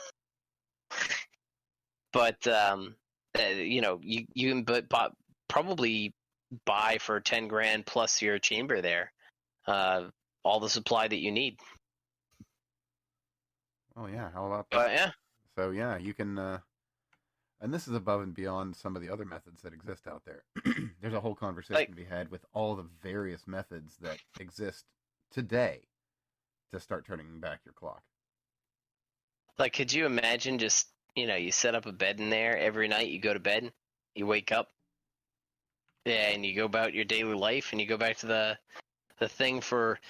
Of course, again, we go back to, like, every time we start talking about blood and oxygen and shit like that, it goes, like, straight to vampire land. This is, like, not much different than a coffin I'm down. that the vampire wakes up out of. I'm just saying.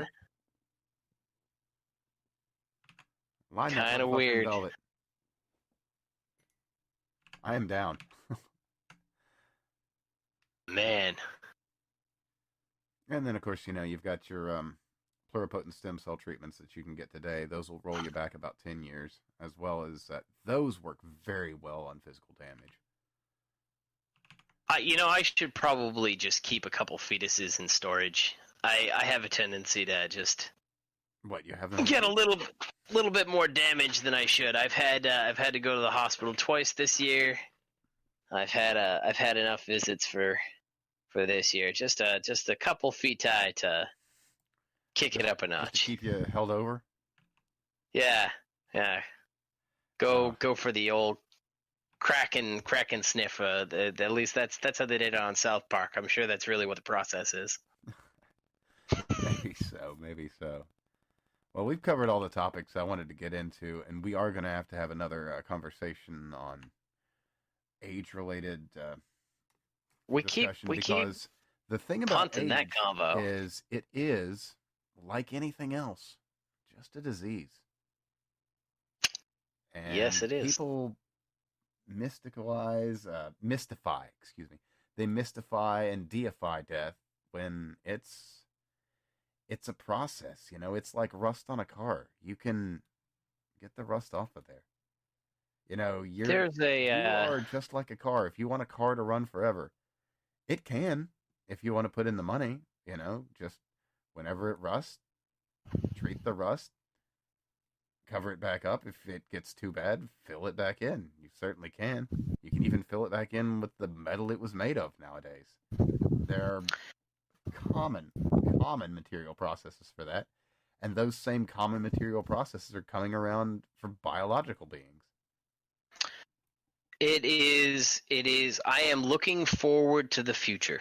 I will absolutely say. I think that before I get to the point where assuming I don't happen to obliterate myself in a horrible, horrible accident, I am very likely to get to the point where in my lifetime I will see the end of death. Well, if not the end of death, we'll not be seeing the end of death, but we will see the end of age. For all intents and purposes. I mean, obviously, you can't stop murder-y bits because the murdery bits are the murdery bits, but probably the end of age and certainly within a certain period of time beyond that, the reversal of age. And I think that's going to be an amazing thing. I mean, the stem cell treatments pretty much do that in a nutshell. And this hyperbaric treatment, I mean, that does it for your innards. So if you can do it for your innards and your outards, then that's a whole machine. And with that... Well, what's left after that? Well, the stars, of course. Our birthright, where we belong. So, with that said, let's sign off then. Been a pleasure, Steve.